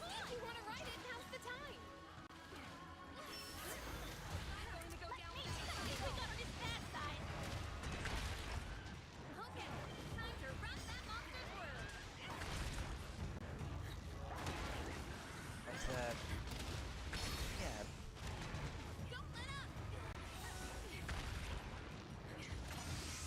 Well, with Sonic X Shadow Generations, I think the next stream is the second part of the Sonic side of it.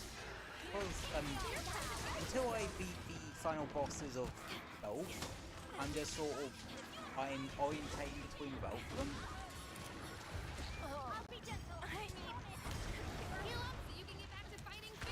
Like, last week I did the first part of Sonic Generations. This week I did the first part of Shadow Generations. And then next week will be Sonic Generations, and I think I might actually be able to beat the final boss. And then the week after we'll be finishing, well, probably finishing the final boss on Shadow Generations. And then see if I wanna actually try and go for collecting or like collecting and stuff. Because I'm really tempted. Just cause, well, I've been having so much damn fun with the game.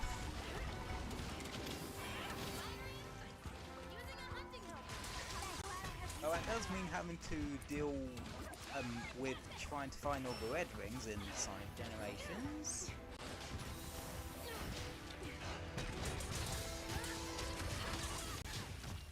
So that's going to be definitely gonna have to look up a couple of things.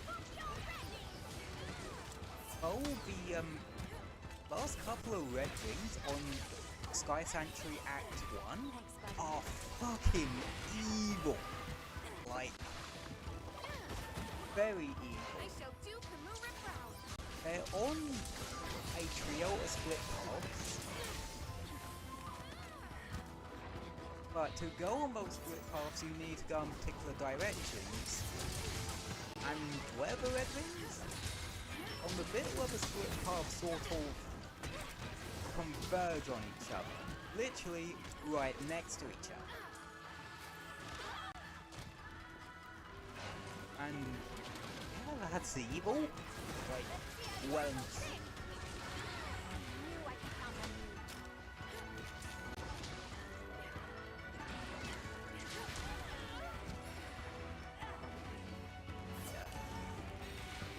I have been doing some red ring collecting off stream. Like I said, I have been playing both sides of it off stream, just going through I thought you were amazing. the You make me levels again, proud to be because your they're sister. so much damn fun to go for. In fact, both of you were amazing. And I think I did some of You've the inspired Sonic me Gens to work missions harder. as well. How about we get going soon? Gotta stay sharp. hell, I think I actually Your It pays technique to is care for your flawless. weapon. beat all of classic Sonic's missions in Green Hill off stream.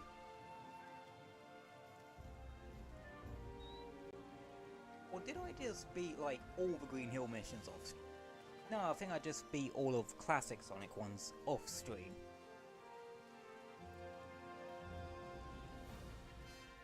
Yeah. I gotta remember with classic Not Sonic, too bad, well, huh? classic And I've Sonic's still got Green room Hill to though grow. to change the to use the change music option on that, cause have a water orb. I have 7 of the fucking things. But yeah, I gotta remember to use the change music option on classic Sonic's Green Hill, cause apparently the music for that flags up YouTube's copyright for like a fucking ringtone, and it doesn't look like it's like a Sega official ringtone either. It's just like someone's just slapped that shit into the whatever copyright the doodle YouTube users. They don't even own it. It's like the bloody Super Metroid title and menu music all over again. But they didn't even try to do anything with it. At least with that, the reason why I did have issues on the Twitch side of copyright was because of some whack that decided to use it as a backing track for some bland ass mumble of a rap that I don't think even had anything to do with Metroid. Like, that's one thing that does annoy me. Unless you're the owner of a particular bit of music, or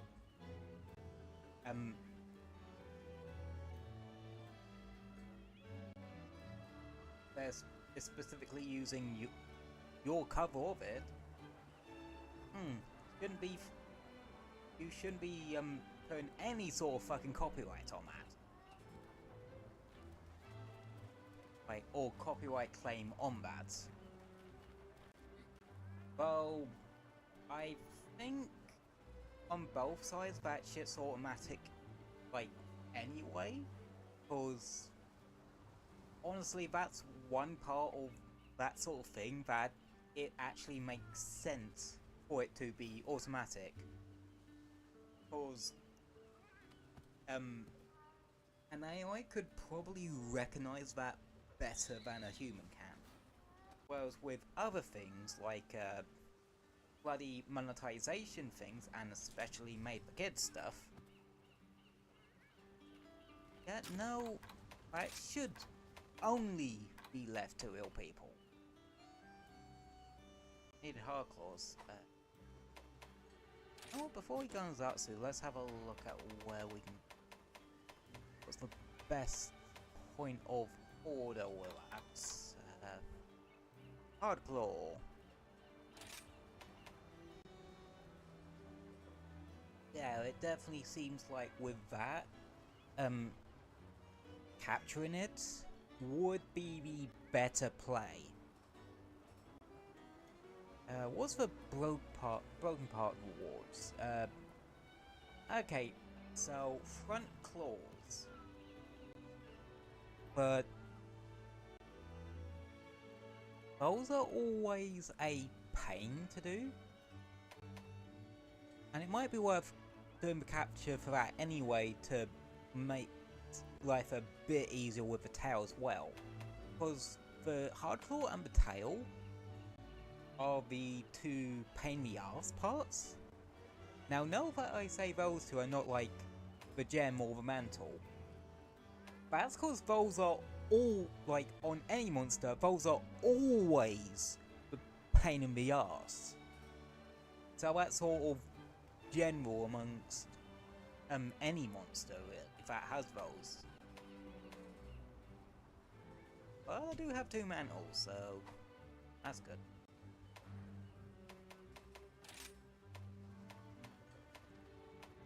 I don't think I really fought Zinogre much. I know I can't I can't really solo Zinogre. Like, I do need NPCs or other players for that. Hey then, Nobunaga? I'm surprised I managed to actually pronounce that properly. I don't think I'm the greatest at, like... I can help you if you need it. No, I'm alright. In fact, I was actually about to just go to the, Zatsu screen, if I'm honest. I was just looking at, drop tables and, that sort of thing before I did. Yeah.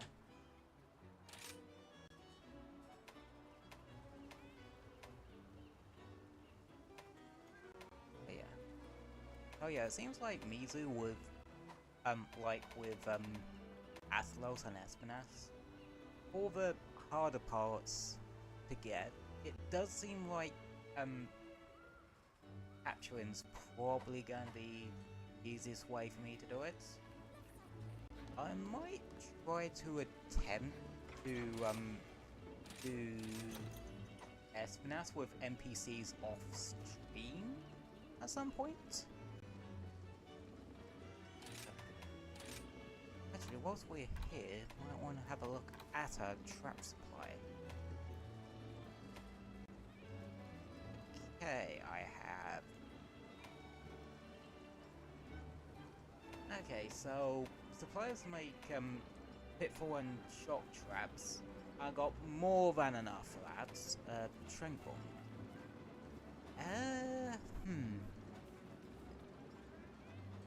And again, that's not so much of an... Because you only need 2 trank bombs anyway?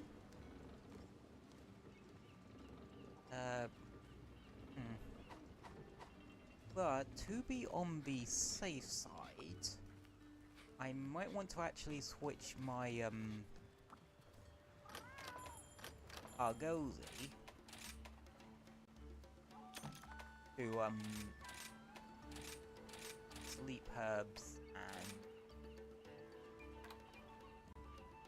and did I say it needed?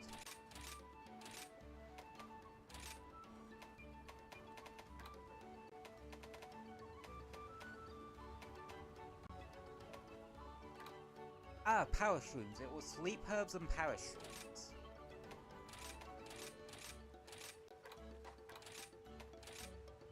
And I don't need spider webs. What do I need?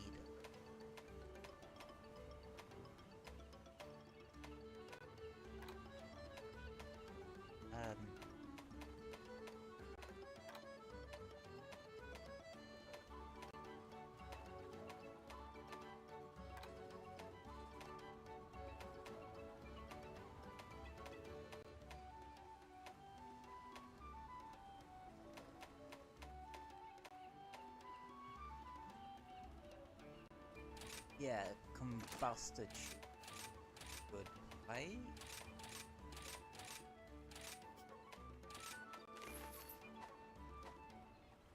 Because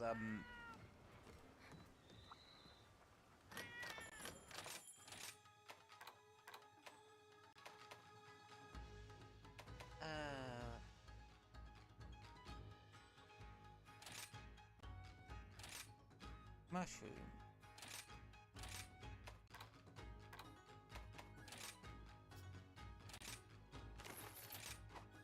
There we go. Now,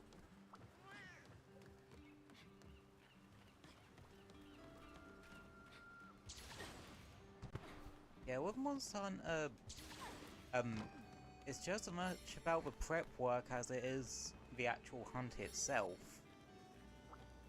The skills don't mean shit if you time out because you have a under-geared weapon. If you're under-geared. That's the way I see it. I'd say it's probably like 50-50 in terms of that. Like half of how well you're doing a hunt is probably going to be dependent on your skill, like half to 60%, and the other half to 40% would be like how well you prepared beforehand, like your items, your builds and that sort of thing. Honestly, my build's all over the sodden place, so yeah, that could do with a bit of a sorting out, if I'm honest. But I kinda just want to grind the weapons and just get to now's and where I'm at.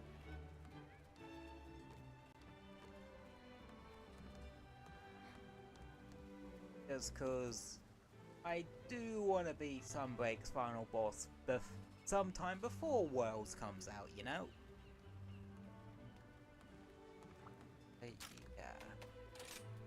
That's not the save button, that's the save button. Alright.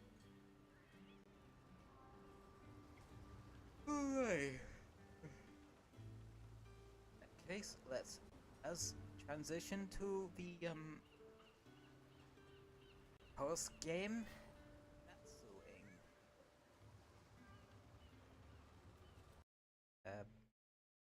Let me drop the doodle on. There we go. There we go.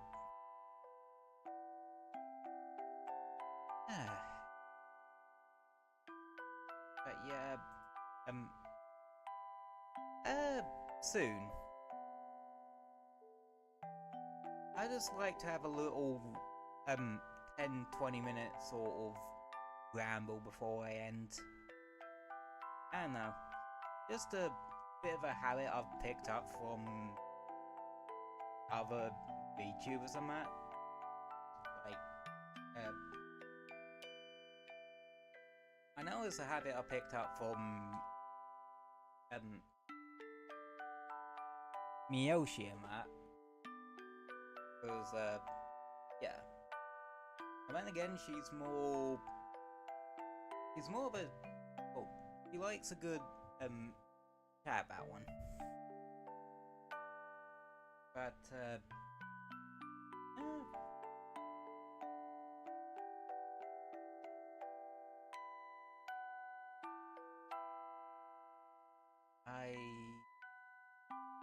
I was just lurking, get ready to go out, I just finished eating. Oh, fair enough. I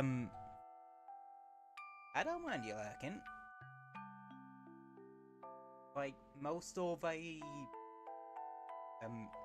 hell, lurkers don't get appreciated enough in my honest opinion. Cause most of a streamer's, viewership will be lurkers. Like,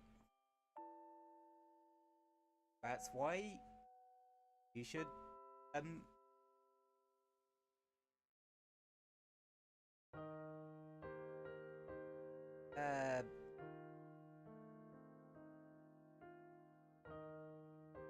where did my brain go? That's why you should, okay, thanks for the stream. Thank you for being here. But yeah, that's why I always make it a point to thank lurkers and VOD watchers when I sort of,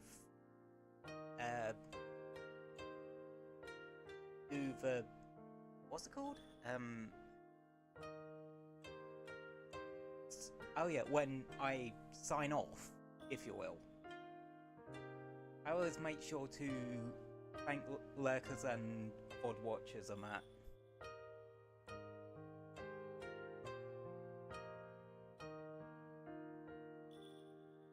well, I greatly appreciate them for taking a chance on little old me.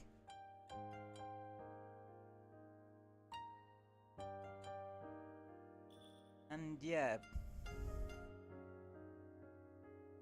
and for those who sort of aren't confident enough to, well, are a bit shy and that sort of thing, I honestly can totally get you guys. Like, I'm definitely on the introverted scale of the VTuber side of it. Well, I'm definitely more on the introvert sort of side of things, just generally. But part of that is just cause me ADHD and autism, so that sort of kind of affects things here and there for me.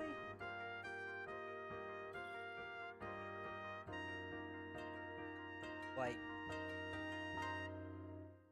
it's not so debilitating that I literally can't, like, go down the shops and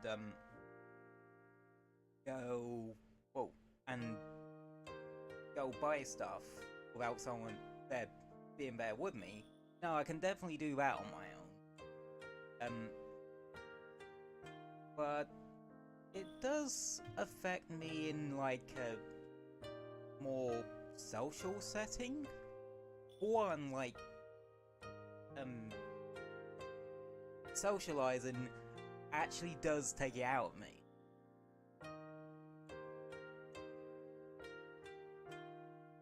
And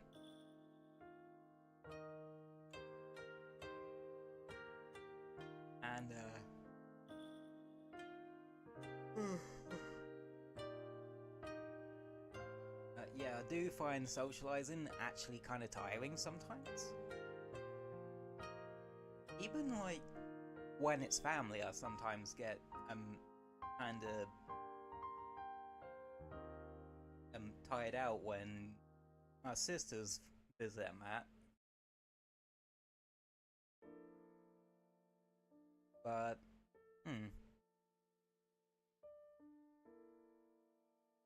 and I think I'm definitely one of those people that also, with my attention span, it's also it's much like Donkey Kong's coconut gun. It fires in spurts. And I don't think it's physically possible to shoot ADHD out of a coconut gun. Or any kind of fruit cannon, but by that extension. Yeah, I don't know where that trailer thought was going either, but I had to get the metaphor out there somehow.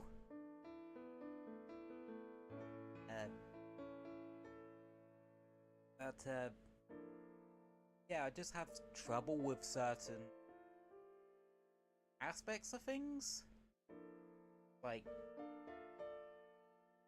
which is usually the ADHD side, the autism side, or me being a lazy shit.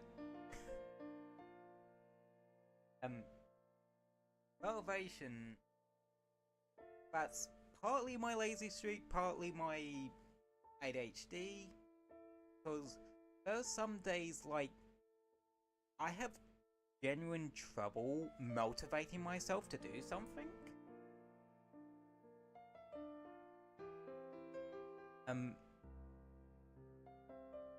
Or feeling like I'm not doing enough in a day. That's, if anything, why streams actually really helped me out in that aspect, because, well, streaming is still technically me doing something.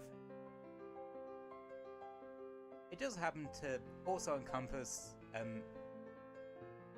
playing video games and doing pixel art, two things I really enjoy.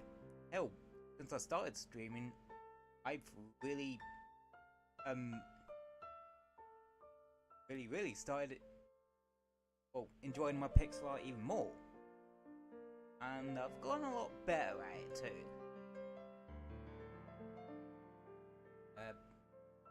I think at the moment I'm like, starting to work on some, I think, a new start and end screen.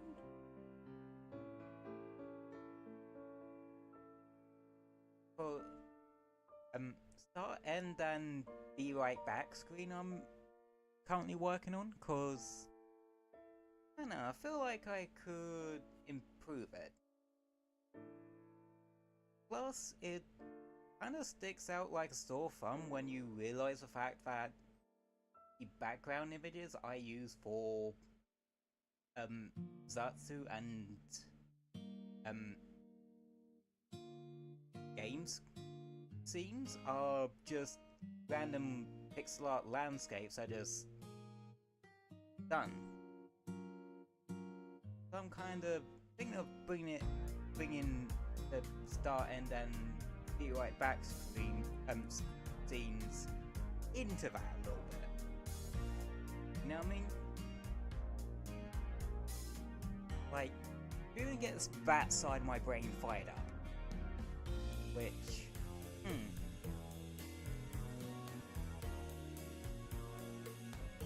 it's,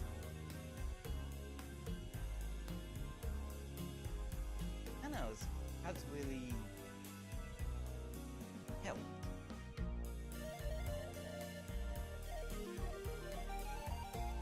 I think it's also helping with my social side of things a little bit, because, well, I am sitting here talking to you all, which, or just rambling on about random shit, which, I feel like has helped me a bit.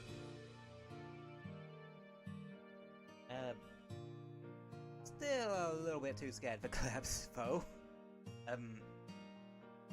But that's more cause, how do I put it? This might just be me being silly, but I don't want to feel like I'm sort of teaching off of other, like, anyone to potentially collab with. You know what I mean? Or I make it too awkward for the collab to go ahead or something like that. My gear ain't up to snuff to have Discord active at the same time as my streaming software and that sort of thing.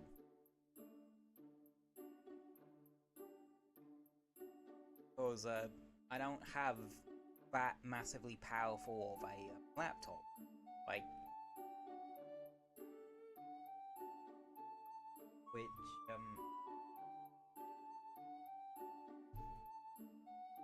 yeah, I can be a bit paranoid about that sort of thing sometimes.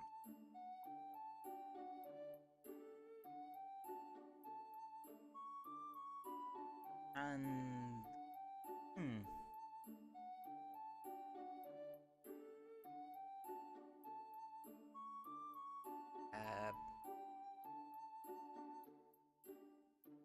but yeah, I really can't tell if it's just me being pedantic and paranoid about stuff. I don't know. I do get paranoid that I am sort of dragging others around me down, or I'm a burden on people, or I'm just leeching off others' success and stuff like that. You know what I mean? But I don't know.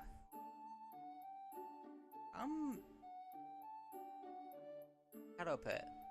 I'm definitely one of those people that doesn't like to burden others with things, or doesn't like to have to force people to work around them if it's like not important, sort of thing.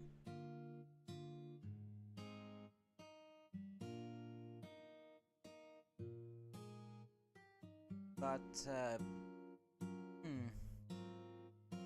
again, it's just kinda me being a bit weird.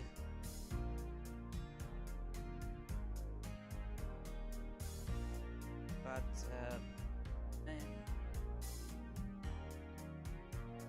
you'll have those little bits and pieces that we all question about ourselves. And there's nothing wrong with that, that's just part of who we, that's part of being human, just introspective and that.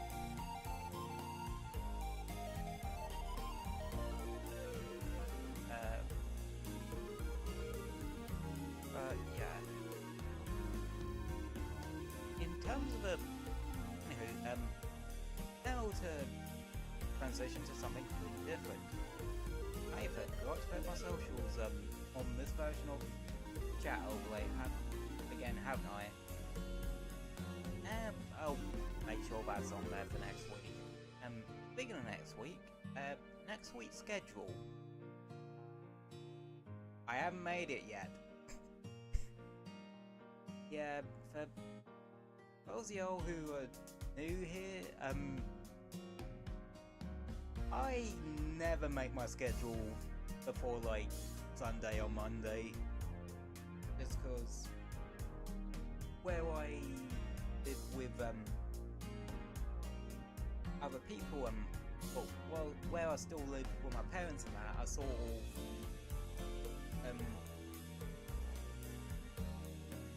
make sure if there's anything I need to work around and that.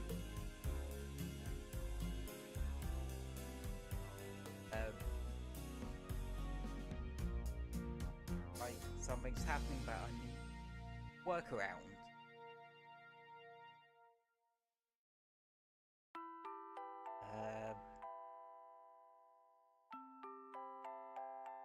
But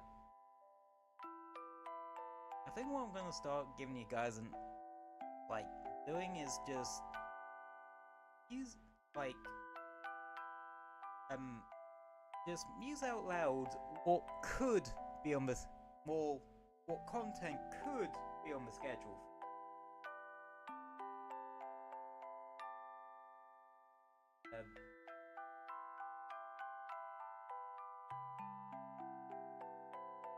Definitely put in Sonic X Shadow Generations on the schedule for next week, cause well, I've just been enjoying that too much to not play that. What else? What haven't I played in a while? Wait that out.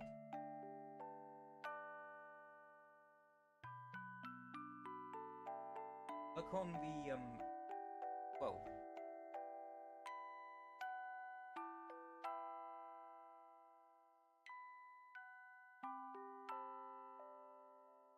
Okay. I haven't played in a hot minute. Smash Element. I could. That might be on the. Tears of the Kingdom could be.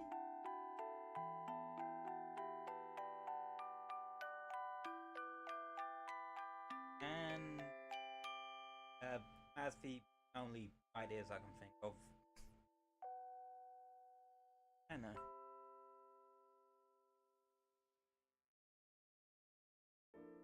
Okay, what other games do I have on Switch that... Ooh. I did remember about like some ideas I jotted down for stuff I could do with the NSO stuff when I finished Super Metroid a couple of weeks ago. I think the ideas were Link to the Past, Zelda Link to the Past, Wario Land 3, or playing Super Mario Kart and Stunt Race FX in one stream.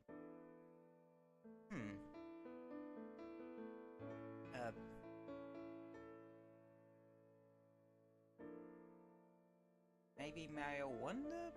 Like, honestly, I'm a little bit worried about on the copyright side of it, because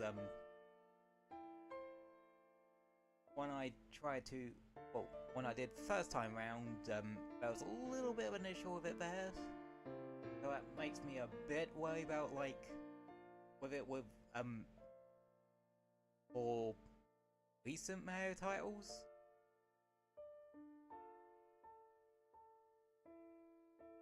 But I think with Odyssey, it's probably just one potential track that's the problem. But at the same time, I'm not sure. I remember, like, my very first OE stream was, like, Pokken Tournament X. I don't know if I'll go back to that one, if I'm honest. I don't know. I have trouble with fighting games that isn't Smash.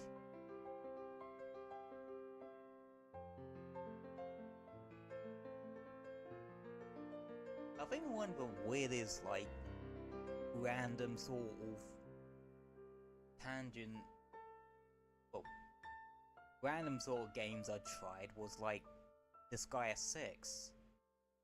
I didn't get that far in it before I kinda lost interest in it. I also have one of the Taiko no Taijutsu, no, Taiko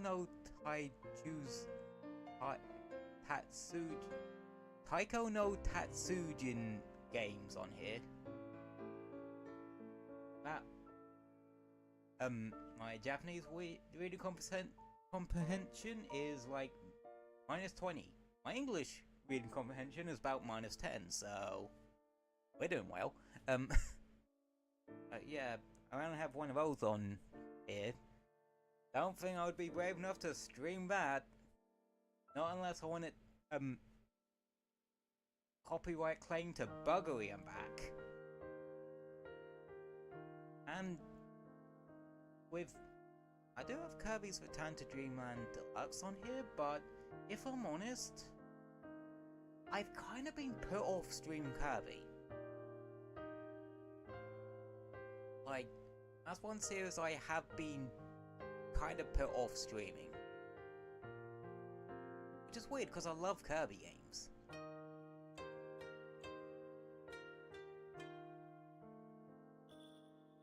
But,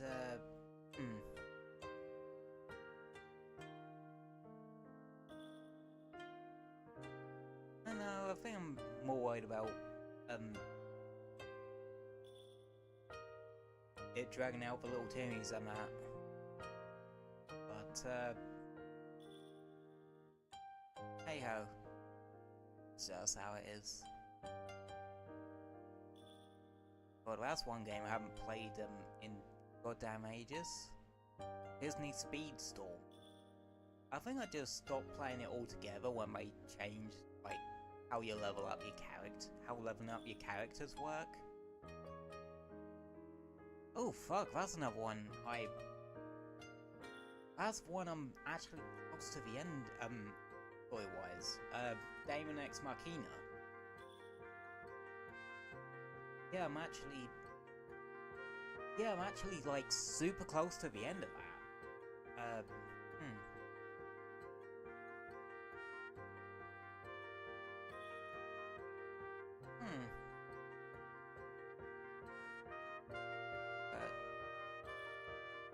Yeah, I definitely think next week is probably going to be Sonic X Shadow Generations, the Sonic side, getting to the final boss on that one.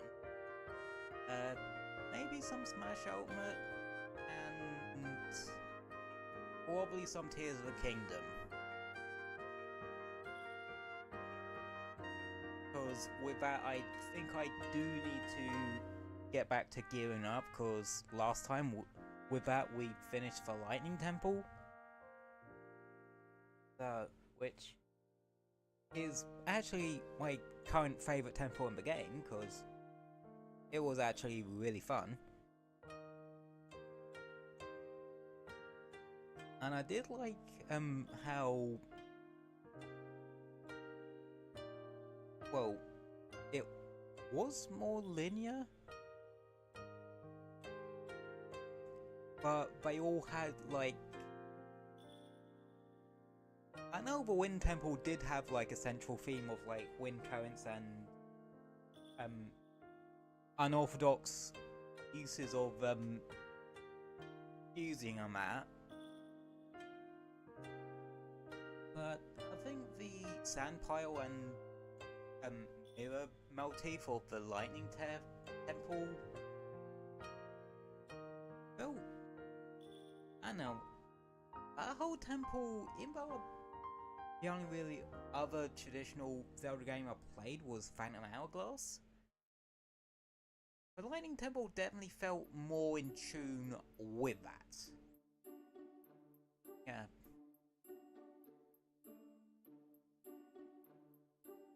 But anyway.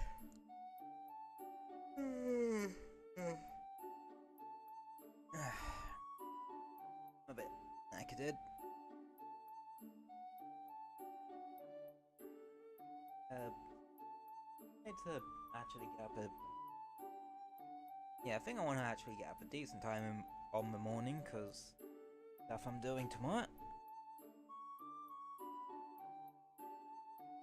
So, I think I am going to call it there for the day. Just because I am getting a bit knackered. Oh yeah, for any new peoples here, I am very much British, so expect a lot of Britishisms, and me saying bollocks a fair bit. Though I don't swear as much as I used to. Not on stream, at least.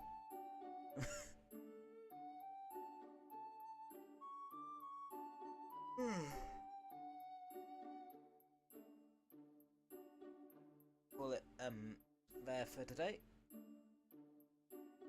Oh, thank you all for popping in and out today. Been a hot minute since I've been Monster Hunter, or really even played Monster Hunter, so glad you guys could join me for it. Thank